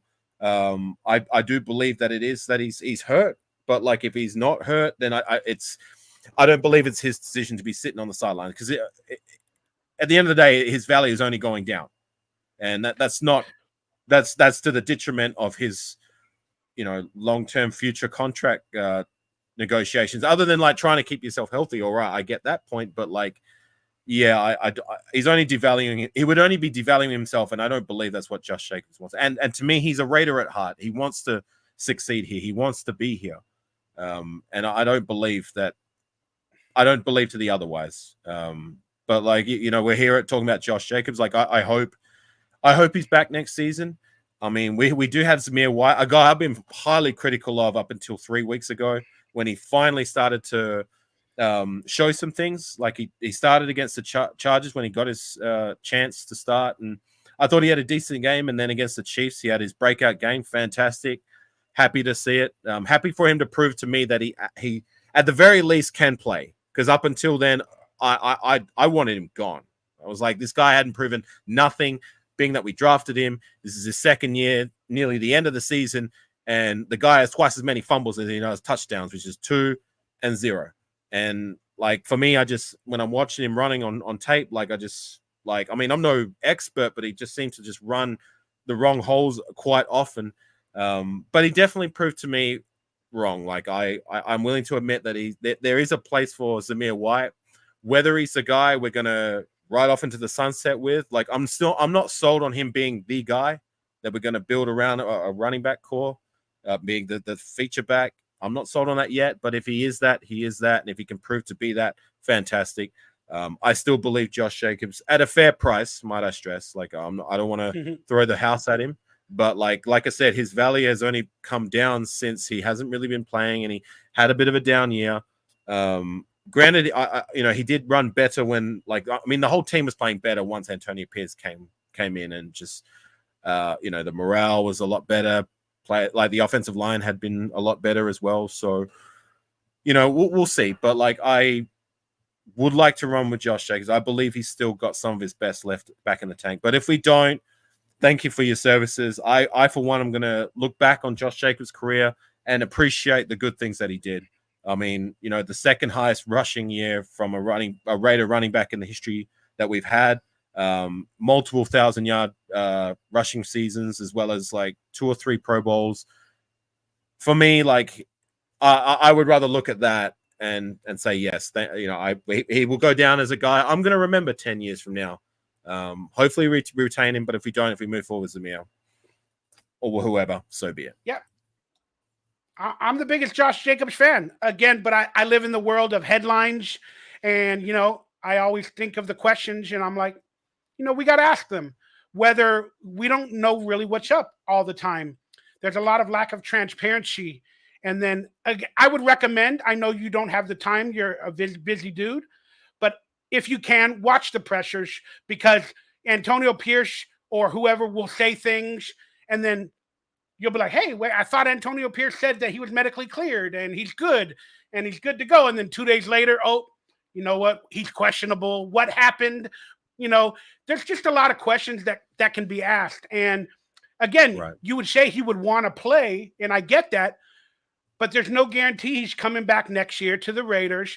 The offensive, he's playing for a rookie quarterback. He's going to be asked to block more than usual. He doesn't want an injury, coming off of an injury already to his calf. And let's be honest, Raiders aren't playoff worthy. I'm not saying that he's doing this, but you could ask the question. He's like, oh, you know what? I feel a little bit in my quad. Yeah. He might be just, you know what? Let me look toward next year. I could possibly get injured more with whatever I have. And is it worth it? Again, it's just questions you have to ask when it comes to money, man, and incentives. And then Mark Davis is Antonio Pierce in a press conference last week. They asked him, are they going to make lineup changes based off of money? One of the people asked him maybe last week sometime, and they said, are you going to make lineup changes based off of money, dollars and cents for Mark Davis? And he said, oh, I'll have to talk with Mark about that. But as of now, I don't think we're doing that. But I'll have to talk to Mark about that. And then after that, again, we don't know. Did he talk to Mark? Are they making lineup decisions? But Antonio Pierce, today or yesterday, Friday, he said, nope, we're playing our players. We're playing our starters. Colton Miller's going to play. And Josh Jacobs is still questionable. And if he's ready to be out there, according to him. But he specifically said, if Josh says he's able to go, he'll go. So now he put the onus on Josh Jacobs with that statement. So that reiterated the fact that he's been medically cleared to go. And it lends to questions. And we can end it here. I love Jacobs. I hope he plays. You're absolutely right. He's hurting his stock, but he's also helping his stock. And maybe the injury was worse than we all thought, and nobody knows his own pain. Nobody knows it. I've got a question for you, Mikey, since we're talking about spitballing about the running back situation. Yeah. Okay. Say come next season, Josh Jacobs, we've moved on from him. Are you sold that Zamir is the guy we can have as our feature back and move forward with? Or would you rather, I don't know, maybe look for someone in free agency, which I don't see them doing, or like drafting a guy who can give him competition for that feature back spot, and then hopefully we get better production next season if we do move on from Jacobs? Yeah, I think, and with the way Zeus White looked in those games, even without Colton Miller, I think money-wise, financially, Mark Davis needs to move on, because he's only going to want an $8, $10 million, what is it, $12 million franchise tag if he comes back to the Raiders. That's what he'll have to get unless he gets a new contract, and it'll have to be more than $12 million. Sorry, Mikey, I get that. My question was, sorry to cut you off. My question was, do you believe Zamir White is the guy? Or if we move on from Jacobs, do you believe Zamir White is the guy? I believe we're moving on from Jacobs. Or, I get that. So I'm saying he's gone. I got all right? Like, say Zamir White is the guy, but we need to yes, he's the guy. I like what I saw from him, but you need two running backs to be in this league. And that's proven. That's why Jacobs was getting hurt. And they should have played Zamir White and Josh Jacobs back to back, a little bit more this season. But no player wants to get injured and lose their job. And I'm not saying that's what Josh Jacobs did, but in my eyes, he did financially, because he got injured. Zamir looked pretty good. I'd roll with Zamir. and I would draft a running back again. I would do that. And I love Josh Jacobs. I wish him the best. And it's hard for me to say that because he was my favorite draft pick. But yes, financially, it makes sense for Mark Davis because he's only going to require more than $12 million. Again, franchise tag is what, $12 million? If they don't give him that, he goes to another team. If they give him that, then he's going to want a contract, and it's still going to have to be $10 million, $8 million, $9 million with a $40 million guaranteed or something like that. And Mark Davis doesn't have the money. He's coming off a down season. He's not going to be commanding that. Well, he's going to want that because the only way the Raiders can keep him is if we franchise tag him again. That's the only way. I know he's probably going to want that, but is any team going to be willing to throw that amount? Nope. Like, I mean, he's got to be realistic. Like having and I guess to the point as to why he was fighting for trying to get himself a more longevity with his contract with the negotiations last off season. I mean, that for me was what he was fighting for, not necessarily the amount, but also like more stability than just a 1-year deal. But like he's not going to get that this off season, being that he's had a down year and like no running backs. Right, like I mean, how many seasons is he in now? Like it's going to be his 6th season in the league. So, like, who knows? Maybe he might like just look at it and like, all right, well, I'm not going to get much better going to other teams. We might offer him better. I don't know. But Jamar, like I saw your comment before. Like, yeah, I have my little ticks that I say when I'm trying to think on the fly. It's not easy being up here on a live panel and speaking your mind and doing it off the cuff, just talking from the heart. So you just got to bear with me, brother. You know what I'm saying? So why? What happened? He said like I kept saying, and I sometimes I do have that as a tick when I'm trying to think of what to say. It's as you know, Mikey, it's not easy on it when you're actually live on a panel and just trying to talk your mind. Like it's tougher than you think. Man, it took me 45 minutes just to wake up, get online, and start the live stream. Just to start it took me 45 minutes without any planning. That's a long time just to go live. That's crazy, dude. But no, yeah, I love it. But yeah, I think we need to draft a running back, and I don't mind testing out Zamir White and Josh Jacobs. He's only going to covet $5 million next year, regardless of where it is. And yeah, I mean, it's unfortunate. It's really unfortunate. Yeah. Once Can a Raider, he humble always himself? Raider, right? Yeah. Well, there's some people I have an exception for. So yeah, me too. Yeah, of course. Like I have 3 guys who I will not give that to as in my time as a fan. Antonio Brown. Let's see if we match. Damon Arnett and Rolando McClain are my 3 guys who I despise and do not deserve that moniker. All right. Let me add some more. Everybody in the chat room, let us know who you don't consider once a Raider, always a Raider. This is a good little topic. Right. I'm smiling. My people are, I could throw Antonio Brown on there, but he was never a Raider. Never playing the game. Right. So I'm gonna exclude him that way. Damon Arnett. Yeah. I don't know. Yeah, I'm not even gonna accredit him the games he did play. I'm gonna have to say it's people like Warren Sapp that just took the money and ran and didn't do anything for our culture and our team. And before my time. Yeah, I would put Warren Sapp in there.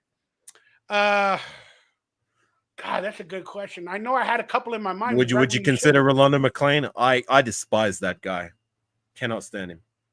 Well, and he got arrested again most recently too. Surprise, surprise. Huh. I think that was the last time the Raiders actually drafted a linebacker. Right.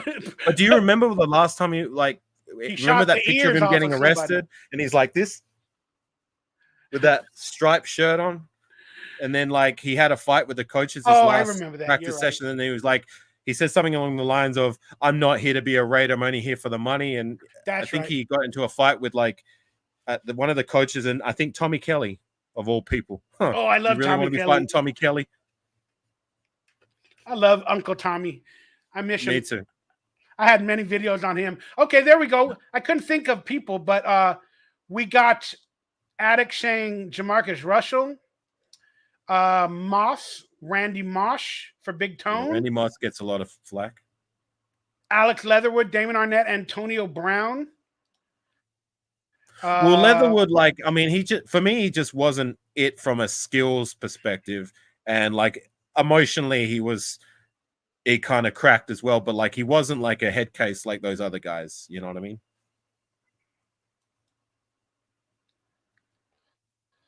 I'm trying to think of some other people, man. I don't know. I thought I had 20 in my head, but like you said, it's tough to remember things. There's so many that we could write. We need to make a list. A Mount Rushmore of the most hated, never a Raider, will never be a Raiders. We need to make a Mount Rushmore. Well, my time started from 2009, so mine would be, like I said, Arnett, Antonio Brown, Rolando McClain. I guess you could throw Ross on there. That would be the easy answer. Todd Marinovich, you remember him? I do know the about hyped up Marinovich, quarterback, but that's before my time. Like I can't. I'm not going to comment on like what I know about him because I didn't watch him play live, as well as those other guys like Randy Moss and Warren Sapp. That was before my time, so I can't really comment on that. But I want to make those three are my unequivocal guys on my own Mount Rushmore of guys who don't deserve that. Once a Raider, always was a Raider. Monica. I want to go back to every video footage. I want to create a censorship platform for everything McDaniels, wherever he wears a Raider logo, and I want it erased from the internet. You know what, Effort? Now that you mention it, he's going to be on that Mount Rushmore. Josh McDaniels. There you go. There's your 4. Exactly. I want it gone. If we can include coaches, yep. He doesn't deserve it. You include everybody because they called themselves Raiders. Right. Fucking snakes in disguise. It's like Transformers.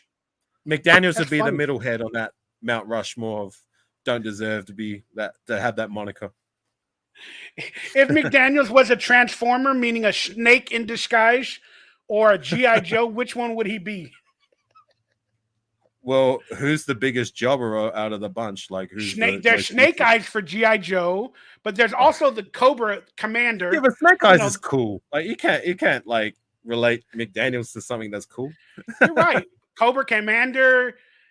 But even Cobra Commander. Cool. What would Cobra? You're making me miss cartoons. Oh my gosh. Right. Right. La la la la la. Oh my god. How young are you? I don't think I've asked before. Maybe 31, 32? I'm gonna let you guess. Like I said, I'm thinking 32, maybe 35 at most. I'm 37. I'm 48. I'm about to be 49. Oh no, that's gonna be a bad year. 49. I was part of that like era of cartoons that you were in, so I know the references. All right. The Raiders got the final game with this unit at home in Denver. What are you looking forward to? This is technically going to be the last time maybe Antonio Pierce coaches a game for the Raiders. This might be the last time if Josh Jacobs plays for the Raiders. This might be the last time Devontae Adams plays for the Raiders, depending on what might and could happen. Right. This is the last time Patrick Graham might coach this defense. There is a lot of questions, as well as Aiden O'Connell playing for the Raiders. There are so many questions going into this game of finales or last times. Right. How do you feel about the whole subject? Well, at least like if we can get some of those guys playing, like we can expect that it may be the last time, and I'm going to try and appreciate that for what it is. Like for me, like I like to look back once a player's career with the Raiders is over, especially if they at one point or another they were great Raiders or good players. I would rather look back and appreciate that than say how it ended. You know what I mean? They weren't like producing as well, or they just weren't the player that they once were. I'd rather focus on the positives and the negatives. But at least if we do get to see them play, we do get to see them play. And I hope they put together a performance that can leave a lasting impression on their legacy as Raiders, so to say. I mean, at least they will get that chance. Like if Josh Jacobs doesn't get that chance because he's not available, then so be it. But like I look at like back to 2017 when one of my favorite Raiders of all time, Khalil Mack. One of the last games of the year. I think we lost that 2017 season was a disaster, but like I never would have thought that final game would be the last time I would see Mack in Raider colors. So I just look at it like that. Like at least there's a chance that I get to, if they're not Raiders anymore, then this will be the last time. So if we see Jacobs take the field, I hope we do, and I hope it's not his last time. But if it is, it is. But I just want to see hard-hitting, passionate Raider football. You know what I mean? Like especially on the defensive side of the ball. Like I thought, like last week we weren't as tenacious or as aggressive as what we were against the Chiefs. And I want to see more of that. I want us to go back to that rather than what we saw last week. It was a little disappointing. But I want to see us win. I mean, it's our division rivals, the Broncos, a team we all loathe. I mean, if you bleed silver and black, it's in your blood to loathe anything orange other than Fanta. Kind of sucks that they took the game out of prime time, but I know why the NFL did it. But I hate these flex games. This was originally the Raiders to play on Sunday night, but they flexed the game out because there's no playoffs for the Broncos or anybody. So they flexed it to whatever, 1:15, 1:25 p.m. Well, it doesn't matter for me. I'm still going to be waking up at like 1 a.m., 2 a.m. to watch the game. So that's true, dude. Unfortunately, I haven't been able to watch the last game live because I have to watch it like from a London Sky Sports station illegally, and they only have Red Zone. I don't care. They've already sued me. I only have Red Zone, so I have to watch the 10 different games, you know. But whenever the Raiders play in prime time, I'm kind of able to go live because it's the only game on TV for the Sky London Sports. So I'm able to watch that game and go live. But but I believe Josh Jacobs is going to play. All being said, now that I'm talking about the final game as a Raider, it could be. I think he's going to play, but I don't know how much he will play. They're still definitely going to give Zeus White a lot of game footage. Aiden O'Connell, they're gonna let Aiden do what he wants to do this week. They've held him to the ringer because they were fighting for playoffs. They want him to continue to not be a turnover quarterback like our predecessor in Derek Carr. So they kind of held Aiden O'Connell back on many situations, you know, with game calling and game management. But again, Bo Hardegrave, the guy that's leading him, doesn't even have the knowledge of a lot of game management and game calling. He wasn't expected to be in that role. Correct. But you got to look back. They now have a sample of what, eight, 9 games, somewhere around that line, and they know what works and what doesn't work. So I think this game plan for the Broncos will be one of throw caution to the wind. If Aiden O'Connell throws interceptions, we're just going to do it. We're just going to go out there and we're going to try to really beat the Broncos 63-14 like we did the Chargers. So I expect a really throw caution to the wind game on defense. I expect a lot of blitzing. I expect Jack Jones to take a lot of chances. I think Antonio Pierce is just going to say, everybody, this is the last time. You know what? Play your game. Try to play within the system or the play or the game we call. But you know what? Go out there, play, have fun, play for your brothers, and whatever's going to happen is going to happen. And if we lose, then we lose together, but we lose having fun. I think he's going to add to the culture this week. So I think this is his, whether win or loss, I think we're going to see the players like Max Crosby and Jack and whoever else. I think they're going to be smiling throughout this game, calling plays themselves. You know what I mean? Like, you know, picking the play. Hey, man, I'm going to go here. You're going to go there. Let's meet at the quarterback. There's no stakes on the line. I mean, just go out there, have some fun. Other than like possibly, I don't know whether this game has any will have any consequence to whether we're going to hire Antonio Pierce or not. So you might be right. It might be just a case of, look, let's just go out there, have some fun, If we win, we win. If we don't, like, we're just going to have some fun along the way. But I also want to see some. If we are in that mode, like, I want to see some of the younger guys get a chance to get more involved. You know what I mean? Like, I haven't seen the likes of, like, say, Christopher Smith. I've barely seen Byron Young out there. Like, let's see what they can do, right? I mean, if we're in that kind of mode, right? Polomau or whatever. That's right. Jacobs was ruled out. My apologies. I think I saw that about 20 minutes before I went live. I forgot that. I think Jacobs was ruled out officially a few hours ago. So I don't know why I was saying that he was going to play. I watched the press conference before I went live, and then he said, "Oh, he's questionable," and but yeah, he's ruled out for whatever reason. Yeah, that sucks. That sucks. Now that I think about it, we're not going to see Jacobs. Damn, Big Tone, you look Islander by your photo as well. So to a fellow Islander. But I think we're gonna win this game. I think we're gonna win it. And I literally think Aiden O'Connell's been up and down, man. 1 week good, 1 week bad. Whether they put the reins on him or not, or if he can handle everything. The pressure's off this week for everybody.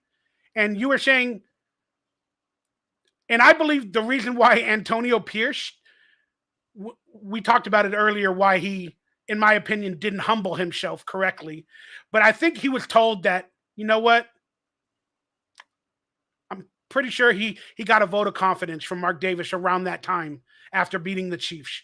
So that's why he missed a little bit of that humility, because he got that big vote of confidence. And I think he knows he's got the job. I can't say that specifically, but look, at the end of the day, I just want Antonio Pierce to be himself. And I really like what I see when he is being himself.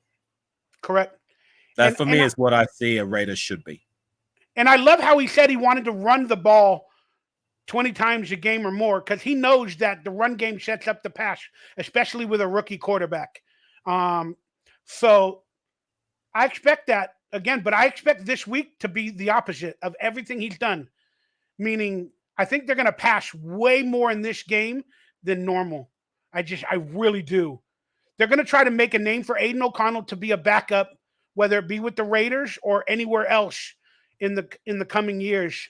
I really think Aiden O'Connell is going to solidify himself as a veteran backup quarterback for many years to come, whether it be with the Raiders or anywhere else. I don't know if he fits our system that we are going to bring in. I don't think he will. I want an athletic quarterback. I want that guy from Michigan. What's his name? Michael Penzi or Penix. Yeah, he looked really good to me when I was watching that game. But if we have him and Harbaugh are probably a deal. You know what I mean? They might bring in Harbaugh and that guy Michael Penzi or Penne or whatever his name. But I like whatever it takes to get us to win. AFAKASI said it best. Let's get your predictions and your storylines from the game. What storylines do you think are going to happen? And then we'll get your final score prediction. Like storylines meaning, Jack Jones with a third interception, pick 6. Or, Max Crosby with 20 sacks. Anything like that. I usually don't like to predict scores. I'm going to say I'm hopeful that and confident that we're going to walk away from another win against our divisional rivals. We are playing at home, right? Yes. I'm going to say I can see us getting 2 turnovers this game.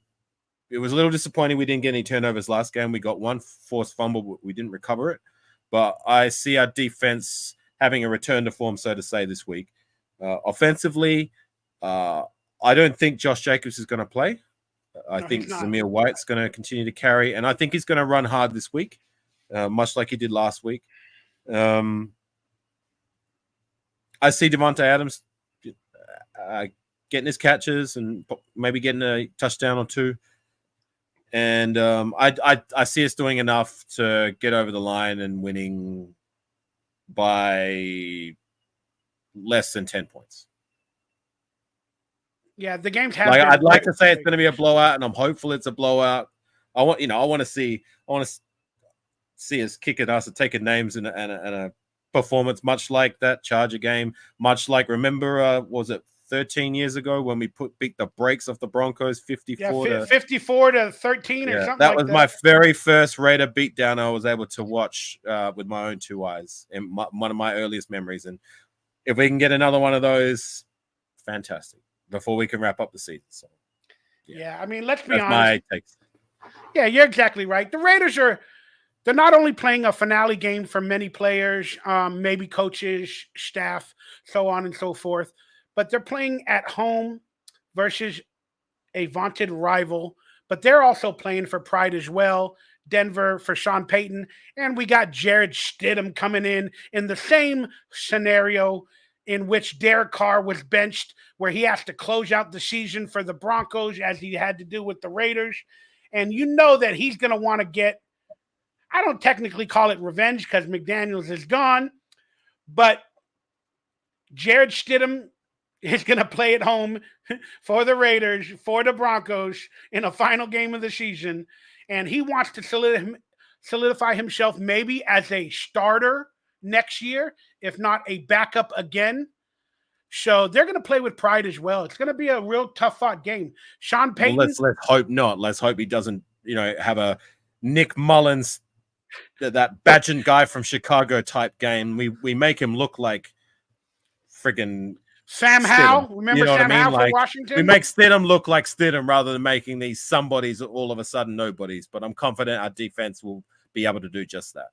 Oh, yeah, Max Crosby and everybody, they know the truth, or they know some ways to get to him. But they're playing for pride as well, is what I was trying to say. So it ain't going to be like a 63-13 game, even though I would love it to be. You're exactly right. It's going to be a close game. Sean Payton wants to beat down Antonio Pierce as the coach, because Antonio Pierce is getting all the good headlines and Sean Payton's getting all the bad headlines. And he's a movie producer, a movie writer. He wrote a movie. Sean Payton wants to do everything, but he's a micromanager like McDaniels. So and they haven't been nuts for a while. They're gonna be feeling the way we felt about the Chiefs up until last game. Like, we were sick and tired of losing to them. They're sick and tired of losing to us, and they're gonna try and throw everything in the kitchen sink to be able to get that said result.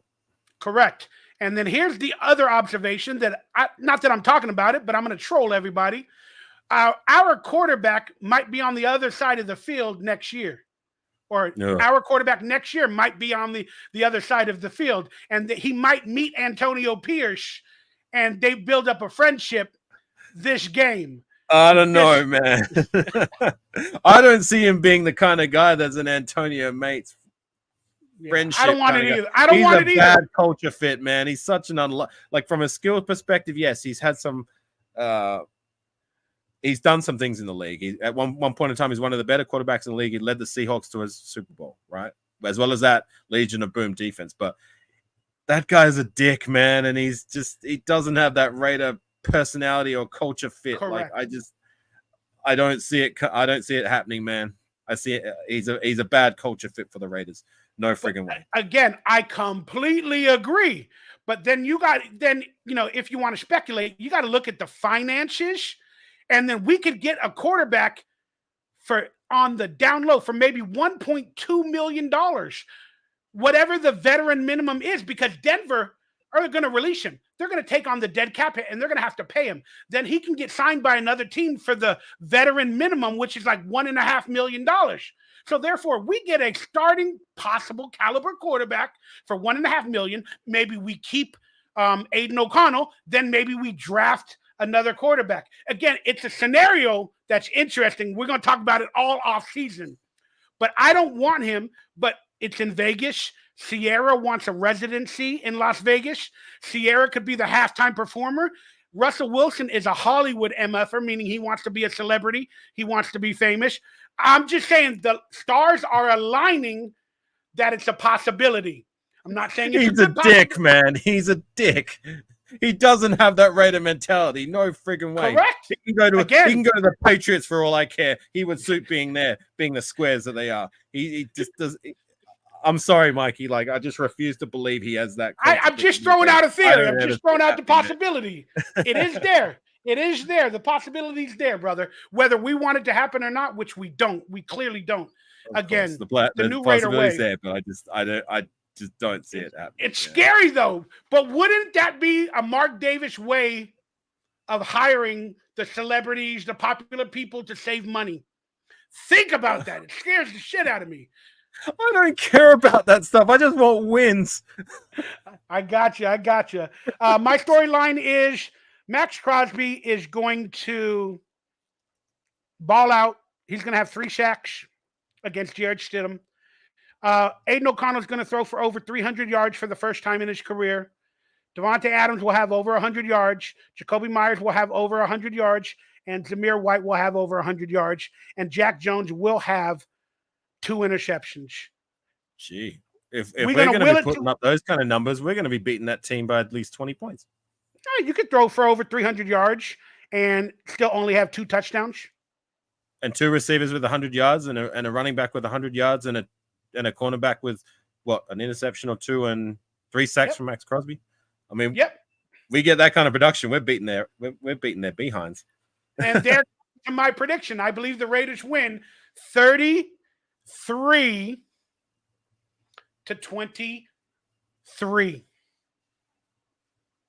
Okay.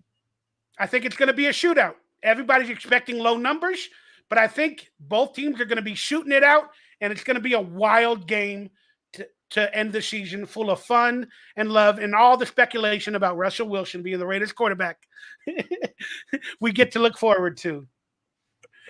What do you guys say online? Give me your final score predictions before we close out of here. And we got to give. You got a super chat in there, Mikey. Yeah, I'm looking. I don't know if you knew that. All right, let's read the super chat out of respect. Renee Beza Flores. I really like what Coach Pierce has done so far, and the players are buying in. But at this time, Jim Harbaugh is the better coach. But Davis will go with Pierce because of price. That is another amazing observation that I agree with. Antonio Pierce will be the cheaper coach to go with, and I can certainly see that happening, and I hope it does. What are your thoughts on that? Really, sorry, I had to check my phone for a second, so I'll just read it again. I really what Coach Pierce has done so far. Sorry, let me get the comment back up. There you go. Okay, it's pretty much rehashing what we were saying. Like I for one, would Antonio Pierce is my preference, but I'm not limiting him to being like, yes, he's the only guy I want. Like if we do roll with Jim Harbaugh, I'm okay with that. You know what I mean? Like, at least it's not McDaniels. So whichever way we go, I'm going to be happy with. Raiders 33, Broncos 23. I don't know why they give him 23, but the number 33 is an Illuminati number. It's a Mason number if you live in the truth or conspiracy world. And it lets everybody know that they are the next team to ascend. So that's why I predicted the Raiders to hit the mark on the final game versus the Broncos of the points of 33, because that will tell the elite, the Illuminati, and the people running the show that the Raiders are the ascending team to be in the Super Bowl within the next 2 years, if not. So that's just my opinion. Since you're a conspiracy kind of guy and you believe in all that, you heard the one how Australia doesn't exist? We're all actors. I have not, but that'd be an interesting one to check out. I mean, does America even exist? We call it America, but is it really America? Again, you can look at everything different ways. But what is the conspiracy? Just let me know so I can check it out. Well, that's basically it. The long story short is that Australia doesn't exist. You can YouTube it and it'll come up. But, well, if we're talking about on a flat Earth, of course it exists because there's land there and it's called Australia. But is it on a globe? Is it at the bottom of the Earth where if we drill a hole, we can go to Australia? I don't know. Of course it exists. But do what am I some fake actor that like doesn't exist and I'm really like pretending to be somewhere that I'm not? We're all in a simulation. AFAKASI, we're all in a simulation, bro. Does the world even exist? I'm just being honest, bro. We're living in the Matrix, simulation. Right? We are. No doubt in my mind. J Mars got the Raiders winning 27-10. Clark Arroyers got the Raiders winning 27-13. And that being said, let's open it up for another. You got another 8 minutes, and then Q&A with the fans. You got another 8 minutes, AFAKASI? Yeah, I was only going to stay on for like an hour, but I mean, I've rocked with you for the whole time now, so why not? Sure.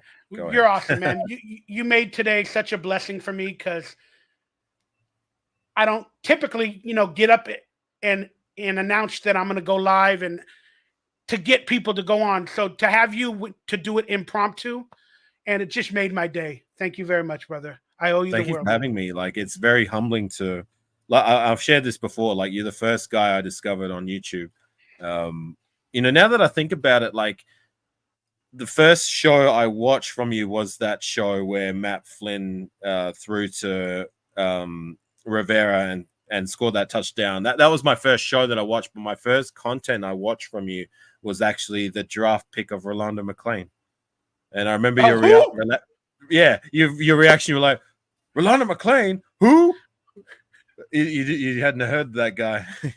Yeah, I do. Wasn't even on my radar. On my radar. Yeah. On my radar. Well, look, at the time, like when you look at it with perspective, like it was the right pick on paper, being that we just moved on from Kirk Morrison and our linebacker core was kind of in flux. Like, yeah, we had Cam Wembley as that outside guy, but we didn't really have anyone on the inside. So on paper, it was the right choice. Like McClain was the best linebacker coming out of that class, coming from a pedigree school like Alabama and being a middle linebacker, which is what we needed. It just turned out to be what it turned out to be. But I digress. That was my first time watching you as your draft day reaction to Rolando McClain. That's cool, man. Like, YouTube was a wild land back in the days, and we were able to get away with copyrighted footage and all that other stuff. So I was having a field day. I was just like, let's do it. And I didn't even go to Raiders.com. I would just go to your YouTube channel, and you would have basically everything there. So it's just like, Raider clips. Yeah, some guy invented the Raider clips. He had a YouTube channel called Raider Clips, and he worked at a cell phone store. And we became friends on YouTube a little bit. And then he was in Oakland, and so he'd watch the news clips and he'd film them with his camera. Whenever they would talk about the Raiders at the 1 o'clock news, the 4 o'clock news, whatever, then he would post it. And then I started seeing clips that I could not see online from him. So then I started figuring out, how can I get clips, from him? And then I said, hey, can I use your clips and find some other clips online and put them on this channel all in one video? He's like, yeah, go for it. Go for it. And then so I started doing that. So I had to go to 20 different websites to find clips, but I ended up doing that like at 5 o'clock every day. So then I'd have a Raider clips video at like 7 o'clock that night or whatever. And it got really popular. And then it brought in a lot of subs and a lot of people. But he, unfortunately, one day he got robbed and they shot him. And he was never able to update his channel anymore. So I took on the moniker of, keeping his name alive. And I officially, called it Raider Clips. And then his daughter got a hold of me and told me the whole story. And it's just like, people like that started me. Even though I'm technically finished nowadays, there's so much competition and I can't do it. You still have a lasting legacy, Mikey. I mean, all of us, like most of us, credit you for being the guy we first got onto. I mean, back in the day, there was literally nobody else. Like it was you, Watts Raider, who was in the chat feed, were among the first guys I watched. Raider Critiques, another one who was back then. Like, you were the guys that were my first foray, as well as the Will to Win with what's that guy? Knight of the Shield, Raider Knight. Oh yeah, Jason Smith. Yeah. He's blind now, but like, he was doing his thing back then. So when I was watching YouTube, you were the guys I was watching. When it come to listening to Raider content, I was listening to the Raider Nation podcast with Raider Randy. Yeah, dude. I he remember still those. does. That's when I was listening to. He still does He, podcasts he on that still same does it, dude. website. It still looks the same way it did back in 2009 when I first Yeah, with discovered the little crappy graphics or whatever. Yeah, I love and him. I love the him. bone line, the no. I haven't listened to it in years, but I need to go back, bro. I I love listened that to dude. that a month ago. I started downloading some of the shows from that 2011 year. I went back and I listened to the post game recap of that Al Davis game. So brought back a lot of good memories. But that he was the guy I was listening to. You were who I was watching, and Silver and Black Pride was where I used to go for my for what they go on the internet. But Yeah, it anyways, just can't be done anymore. And there's a lot more younger people with better health, better graphic skills, and you know, oof, this is an old man's game, and I'm an old, unhealthy dude. I can't do half of the stuff nowadays. But let's get into Adoc's question, brother. Do you guys have any offensive coordinators you'd like to see next year, especially if we went forward with Antonio Pierce? There's not real. I don't really have a guy per se because I don't. Like I said, I don't watch too much football outside of Raider football, so I don't have an answer for that. Like, I don't have a specific guy. I just want someone who's going to bring a little bit more experience. Ideally, someone who's still young, someone who can maybe do something revolutionary would be nice, like something new. But something that's just going to get our offense to being very productive again, like something like what we saw in 2016. You know what I mean? That high-powered offense was something I love to see. Maybe even shades of 2011 when we were. I liked how creative Hugh Jackson was. So maybe a combination of both those two offenses. Someone young, someone who can bring something fresh and can get our offense being more productive and I don't know, maybe one day being again one of the better offenses in the league. Would you want Gruden to come back as an offensive coordinator if he's not a coach, and they let Antonio Pierce be a coach? I appreciate Gruden a hell of a lot more these days after again the debacle that was McDaniels, but no, I wouldn't. You are such an actor at heart. You took that silence. You looked at the camera. Nope. Hey, you got any gigs? Let me know. No, I got an audition though on Monday for a TV show called. What's the name of that show? Sorry for. Gee, you got an audition for it? You don't even know? Yeah, Uh-oh. They think I'm a Vegas local hire. That's the only problem is they think I'm a Vegas local hire. Oh, it's called Hacks. It's with these two lady comedians. It's been on the show it's been on TV for like 2 or 3 years called Hacks. But they think I'm a Vegas local hire. So they hire people cheaper if you live locally because they film in Vegas. And but yeah, Well, I do got your the thing, audition Mikey. on Monday. Good luck with it. Yeah, problem is if I get the job, I gotta figure out a way to get to Vegas. I gotta stay there for two days while they film, buy my own hotel because they're not gonna pay for it. That's the point, because they think I'm a local hire. And it's kind of like lying to professionals in the industry. They are professionals that hire, and it's kind of a bad audition.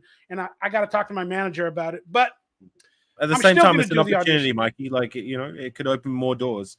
But if you've got a bad feeling about it, like, don't sometimes go with your gut, right? Like, I don't know. I just don't like do what's lying. best for you, my friend. Yeah. Again, I'm gonna do the audition, but I'm not gonna tell them anything, and fuck it. But it's all good. But who knows what'll happen? Back to the question. Any offensive coordinators I'd like to see next year? Again, I'm not the biggest Gruden fan, but in a theory way, man, I would love Gruden to come back. I'd love him to be the offensive coordinator, and Antonio Pierce be the coach, and they could work together and build a real Raider way. Because Gruden is technically a Raider, and he's fighting the NFL now. Mark Davis wants him a part of the team. I would like that to happen. Will it happen? I don't think so. Do you think they would gel, Pierce and Gruden, or do you think they would clash? Again, as long as Antonio Pierce is the head coach and Gruden is the offensive coordinator, they can help each other out so much. Because Gruden would be the offensive guy. Antonio Pierce would not get involved with anything. And Gruden can coach up his players, his offense, and pick some players and all that. And Antonio Pierce, no disrespect to him, he hasn't drafted people. He really, he can look at tape and maybe with some defensive players, but he's not going to be a big part of the drafting process. That's going to be up to Kelly. And Antonio Pierce can keep his job as a motivator and learn under Gruden. And I just think it would be a good fit. But would Gruden take a step back? Would Gruden allow that? Would Antonio Pierce be okay with that? That's all up to their own egos. It's all up to their own egos. But I kind of would like that. I would really, really like that. That would bring the Raider way full circle. That whole Raider thing full circle, man. Fighting the NFL like Al Davis and the new Raider culture. Gruden loves the Raiders. And just Antonio Pierce, a Raider at heart, grew up a Raider. Watching Gruden, like, bam, do it. That's my dream scenario. But that being said, the Philadelphia offensive coordinators, maybe the Buffalo Bills offensive coordinators, but they're going to be looking for head coaching positions. And are they going to go from a lateral move? Correct. But maybe one of those assistants from those teams with a very skilled athletic quarterback, I wouldn't mind coming on. And I wouldn't mind Bo Hardegrave continuing on with the Raiders, but as an assistant fashion, assistant play caller or whatever, so we can keep it in-house. Because I like some of the stuff he's shown, whether he's ready for the job or not. Let's keep him in-house. I don't think he's ready for the job, but like I've said it a few times, I'm not gonna put him to the stake, so to say. Him, Antonio Pierce, even Aiden O'Connell, like they're all guys who were thrust into a situation we didn't expect them to be in at the start of the season. Well, would you not want him to? Go ahead. No, go on. I cut you off. I was just going to say with Bo Hardegrave, like I don't believe he's the guy moving forward. I would ideally, like I said, want someone with a little bit more experience and a little bit more success to move forward with. But like if we're going to retain him in some form or the other, then I'm cool with that. Like as an assistant or even going back to his job. What was he? The quarterback coach? Right. So I'd be okay. Again, he's the assistant offensive coordinator or assistant play caller or whatever. Again, maybe working under Gruden or whoever else, but that would be an upgrade for him. And he's working his way up the ranks. And now he's coming and being born through the Raider system. And that's what I want. I want everything to be born from the Raider way. Now that we have a foundation, that's what I want. And I'm tired of bringing on everybody else. But if we can look elsewhere on some of the other popular teams, maybe there's somebody that has a connection to the Raiders from 5 years ago or 7 years ago. And I think that's what we need to do, go back to people like that. And again, it might be tough, but we're only one quarterback away or one good decision away from changing our roster, like a Jalen Hurts or a Josh Allen, or I'm not even going to mention Kermit the Frog, but we're one player away from all of this becoming legit, like literally legit. With the defense, if we can keep the defense and everything, people say we're not one player away. We are. If we can keep this defense going the way it is, we are a quarterback away from having at least a playoff team. Or hitting it out of the ballpark with a draft pick, because I don't believe we've done that for the last 2 seasons. I mean, we've gotten some decent guys who are part of our roster and doing some things, but like we haven't had a Max Crosby type pick for a little while now. You know what I'm saying? Like a Khalil Mack, like even a Josh Jacobs kind of pick. Like the last Khalil 2 picks that we've got some guys, but we haven't really gotten a guy who's a game changer, so to say. Khalil Mack made a statement the other day where he posted a Raider logo on somebody's chat room or something. He might be thinking about coming back and ending his career with the Raiders. Gruden won't come back as OC. Unless it happens, unless I see it officially happening, it probably. So. Well, Gruden came back. That'd be funny. The guy that got rid of him to come back, that'd be hilarious. Big Tone, he said he wants full control. Gruden won't come back as OC. I could see that. But Gruden might want to come back to the NFL just to the Raiders just to get revenge even more so against the league. I don't know. That's just my opinion. I had a thought in my head. Oh, yeah. Would you sell the farm to get a quarterback this year? In the draft? If you were the Raiders, yes. Sell the farm. Probably 3 first-round picks the next 3 years or 2-3 years, whatever it is. If there's a guy there we believe is going to be that guy that's going to take us to the promised round, 3 first-round picks well spent, right? Again, I would too, man. I would too. I'm just tired of waiting. You get it? We're not hitting the lottery.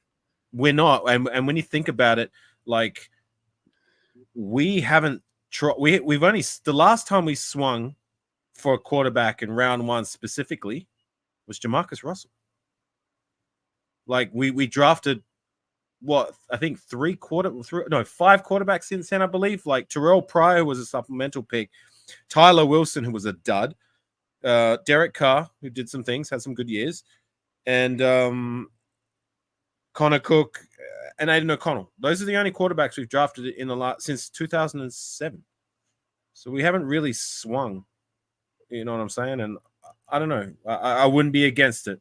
Like, let's try swing for the fences. I mean, aim for the stars. At least you'll hit the moon, right?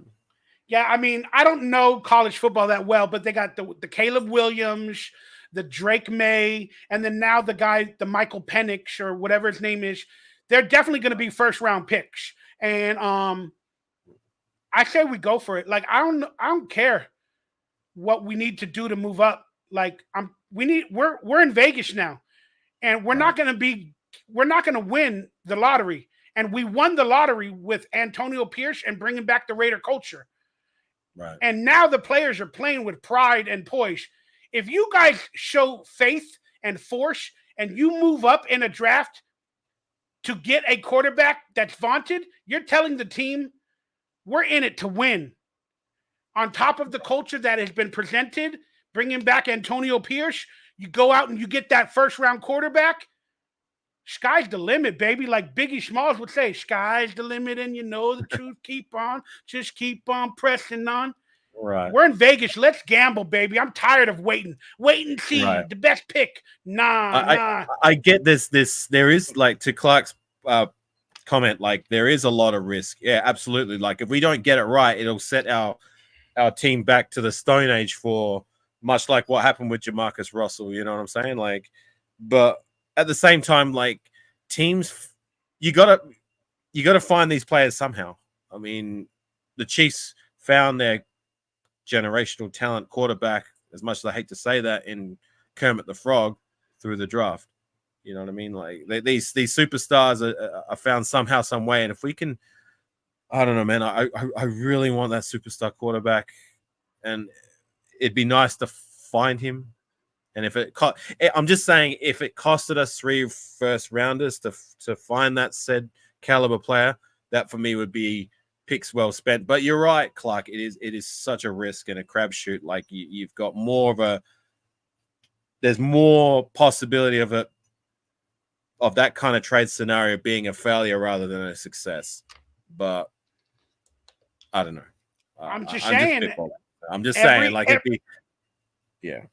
Every year there's one quarterback, typically, there's one quarterback that's drafted in the first round that just looks really decent, and there's a lot of promise. I'm not saying that they are the next becoming of a Super Bowl quarterback. I mean, you can look at Justin Fields, who might be a Raider. You know, there are situations where that might, work itself to the Raiders, but they're still good quarterbacks, and they add a skill set that the Raiders haven't had ever, in my opinion. Maybe right. Beyond Jamarcus Russell. And I want that skill set. I like today's NFL. I like watching them run around, do the tush push or whatever they call it. I like seeing them improv, make a play on the sidelines, and that's why I loved Michael Penix. Again, I don't watch college football that much, but when I see something, I typically know if I like it within the first 20 minutes. Right. And I know he's been injured. He's been in school for 6 years, transferred. That guy has got the mentality of a veteran, and he's proving it on a big stage, and he's improvising, and he's still running it up the middle for 10 yards with messed up knees. That's a guy that wants to be in the NFL, and he looks good. He's going to be a first-round pick. Maybe we don't have to sell the farm to get him, maybe at the 10th pick, at the 12th pick. I do not know. But that would be somebody I would go after. Right. Ideally, you don't want to sell the farm and sell your future for one pick. I'm just saying, like, if we finally found our young franchise quarterback that could take us to the promised land, something we haven't had for the longest time now. Like, I mean, Derek Carr, he had some success, but he's no longer here. Yeah. And someone who's just going to take us to the promised land. If it costs 2-3 first rounders to get that guy, and he does become that guy, that's picks well spent. But you're right, Clark. I get your point. It is too much of a risk on paper, but yeah. We'll see. And I don't know. I'm going to be rooting. I'm going to be rooting for that Michigan quarterback. I just like what I saw, and I'm tired of looking for the next Tom Brady. I'm really tired of it. I'm tired of it. I want the next Jalen Hurts. I want the next our guy, like, that we can say is like our player. You know what I mean? Not having to make comparisons to, we're looking for this guy. Like, to your point, you're saying, look for our Tom Brady. Look for our. I want it to be like we found our guy, and he's this guy who's going to be that guy for the next 5-10 years and beyond. Yeah, unfortunately, this is going to be a hard take, but I'm religious technically to a point, but like religion as a quarterback, their demeanor sometimes is too chill. Like, I think with this Raider way, this culture, I want a quarterback that's a little bit more excitable, like a Max Crosby-esque as a quarterback, if we could have that in some sense. I want a player like that, like a Max Crosby attitude-esque, going all out. And again, Michael Penix, after every time he got a first down, throwing the arrow, he's looking at the other team going like this, because he's been a veteran for like 6 years, and he's dealt with injury. Whatever. I want Michael Penix. That's who I want. But the problem is Harbaugh. I don't want Harbaugh near the team. I don't want Harbaugh. Whatever's going to get us wins. Whatever's going to get us wins.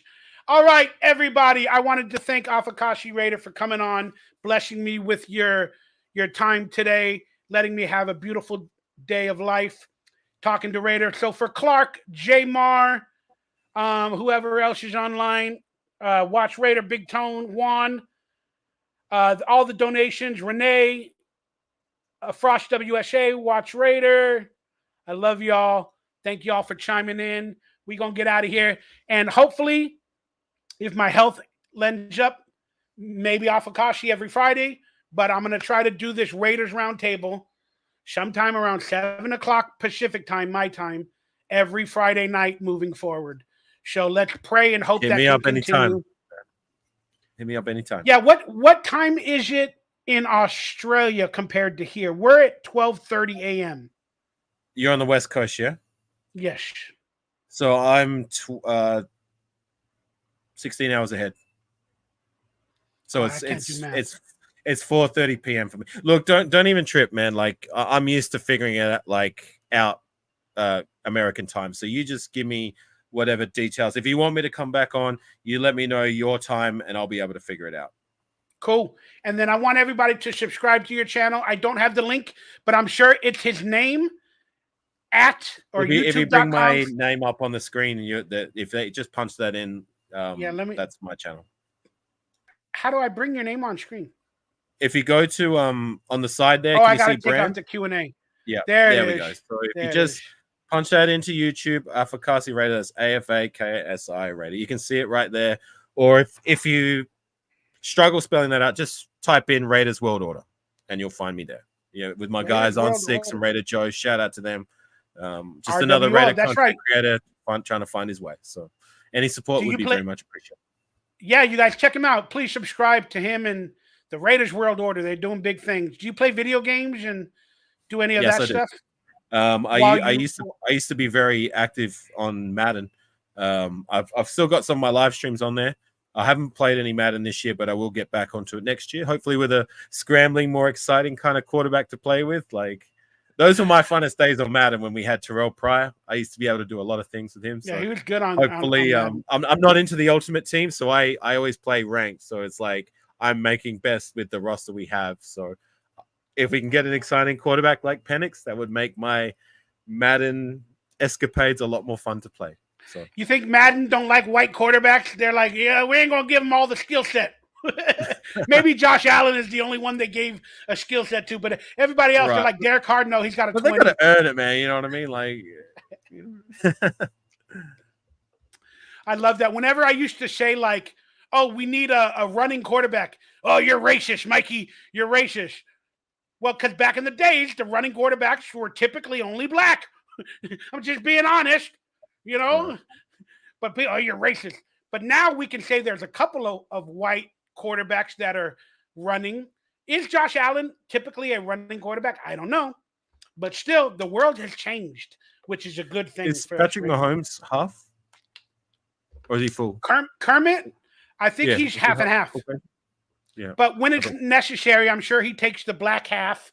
And then when it's necessary, he takes the white half. I'm sure he picks and chooses, you know, just like everybody in society now. You know that's what AFAKASI means, right? What does it mean?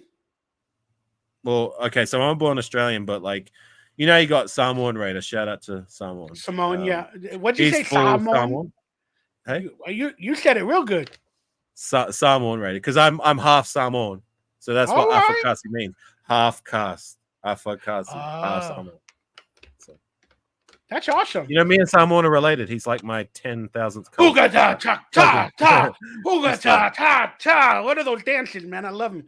The rituals, I love them. Are you being racist, Mikey, to my culture? See, I just love them. I want to see the Raiders do that at practice. I want them, like in Remember the Titans when they came out and they warmed up. Right. I want the Raiders to come out. Yeah, we need some Samoan players. Let's go. Well, the famous version of that's called the haka by the New Zealand. The New Zealanders made that famous, but the Samoans, we have our own war dance. We call it the Sivatau. I love it. Yeah, I know how to perform it. Like my rugby team does it before the games. So yeah. There you go. That's a good intro to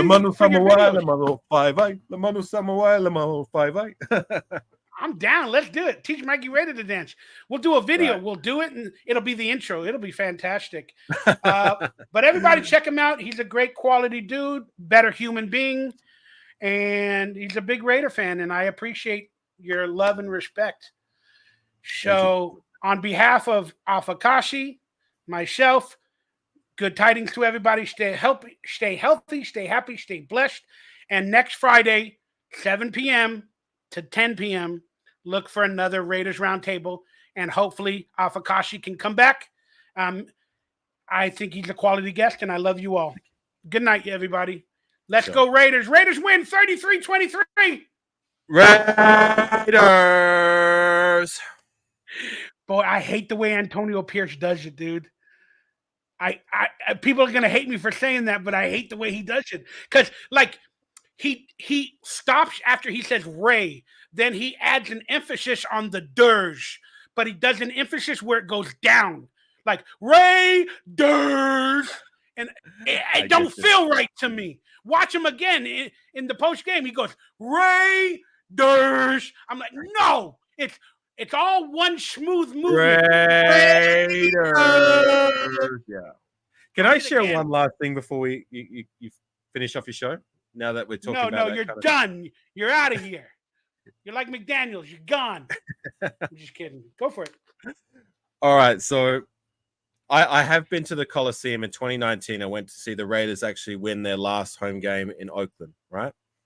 Now, people were doing that chant all over the place. You know, when one does it, everybody does it. So I went to the bar at halftime to go line up, and I was like, oh, do I do it? Do I not do it? You know what? Fuck it. So I did the chant. I went, Raiders. And then the next thing you know, the whole hallway started doing it. it was one of the happiest moments of my life, something I never forgot. So I just wanted to share that real quick. Dude, that happens as well. I can't speak for the Coliseum that I did it in the Coliseum, but I've done that myself at the Charger Stadium when they were in San Diego in the hallways. And I Right. did it at the new Charger Stadium when they played the Chargers in a preseason game. And you're right. It doesn't matter who says it. You say it, all of a second, 2 seconds later, everybody around you, right? It's Right. so great a moment and a feeling. You're exactly But can right. you imagine me? I'm usually, like I said, I'm alone here in Australia or my side of town watching Raider football alone week in and week out, the way I have been for the last 13 years. Sort of finally being in amongst my people, you know what I mean? Like fellow Raider Nation brothers and sisters who bleed silver and black just like I do. And just to do that in the hallways and then to have everybody doing it, one of the greatest moments of my life and something I will never forget. What a great feeling. What was your first game with the Raiders that you ever watched live? Or, I mean, like in person? Oakland versus so I watched the Raiders versus the Bengals. It was their last home win at the Coliseum. 2019. Oh, yeah, that was recent. Yeah, it was their last ever home win there. They never won another lost game. the last game. That's what I'm saying. We lost every other game that season at the Coliseum after that.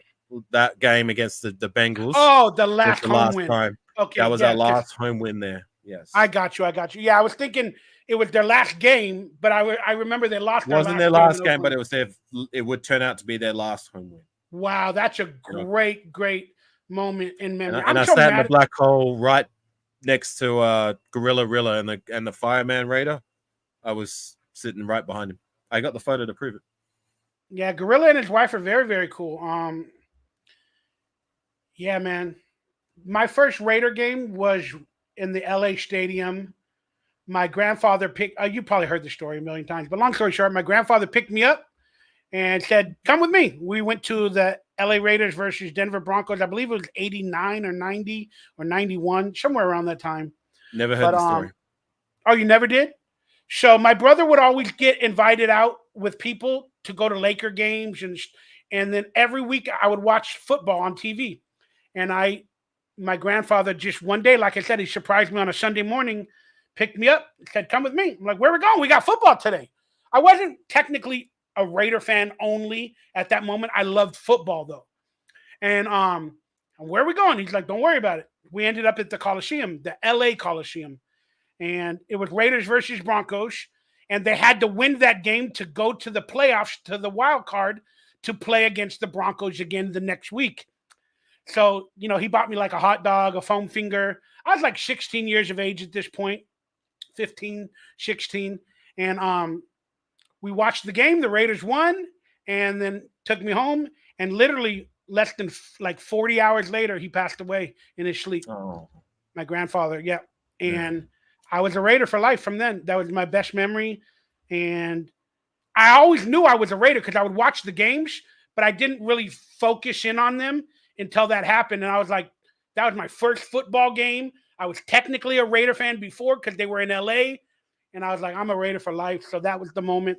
Like I really call myself a Raider, even though people say, oh, you're born with it. You're born with it. Well, I was born with it, but it manifested, probably 15 years later. So my apologies. I had my awakening kind of moment back in 2009. And I'll share that for another day because I know you were about to close. No, go for it. We'll keep it till 5 more minutes. Let's go. So I started getting into football 2008 when I started expanding my sporting horizons on like the cable TV over here. And I was watching some games and I was like, I need a team. And I at first I started to gravitate towards Adrian Peterson, the Vikings and that, because he was just it was his second year and he was breaking all kinds of records at running back, and I thought I liked them. It just didn't feel right, and I was like, let me watch some more things. And I watched a documentary, and it was the top 50 rivalries in sport, and number one was the Raiders against the world. And I was just watching it, and I was like, they were talking about like how the Raiders did things their way, the Al Davis way, how they were back in their glory days, the Renegades, the Outcasts, the bad boys of the league. And I'm just watching it like, wow, like there's something inside of me that just like that really gravitates to me and like my kind of personality. And just, I was like, hell yeah, like that's something that was just telling me like you are a Raider. And then it just so happened a few weeks after that, like we drafted Darius Hayward-Bay, which was a head scratcher at the time. And then months later, we would have our first game, which was broadcast on the cable TV here. So not many Raider games were broadcast on the TV, even on cable. But that particular game was the Monday Night Football opener, which was against the Chargers. I don't know if you remember that game. But it was just after we made the trade for Richard Seymour. But I remember seeing the game on TV and seeing the Coliseum was rocking and rolling, like seeing everybody in the Coliseum just going buck wild, watching the defense like get a 3-and-out with Richard Seymour making some plays and Greg Ellis, like Nnamdi Asomugha and co, Tommy Kelly. And we did lose that game, but that was a Chargers team that was a really good outfit. You know what I'm saying? Like we punched them in the mouth that night, and we came up short, but like it was a moment and a game that I never forgot, and it consecrated my love for the Oakland Raiders. And I've been a diehard passionate fan ever since. You know, for better and for worse. Like I'll never change.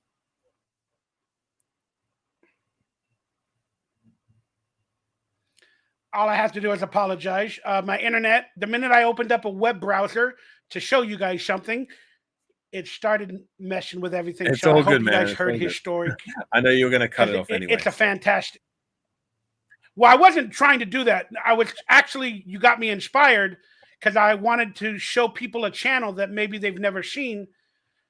I'm not saying it's made by me of the Raiders history. I don't know. It's not my channel. It's not what I'm saying.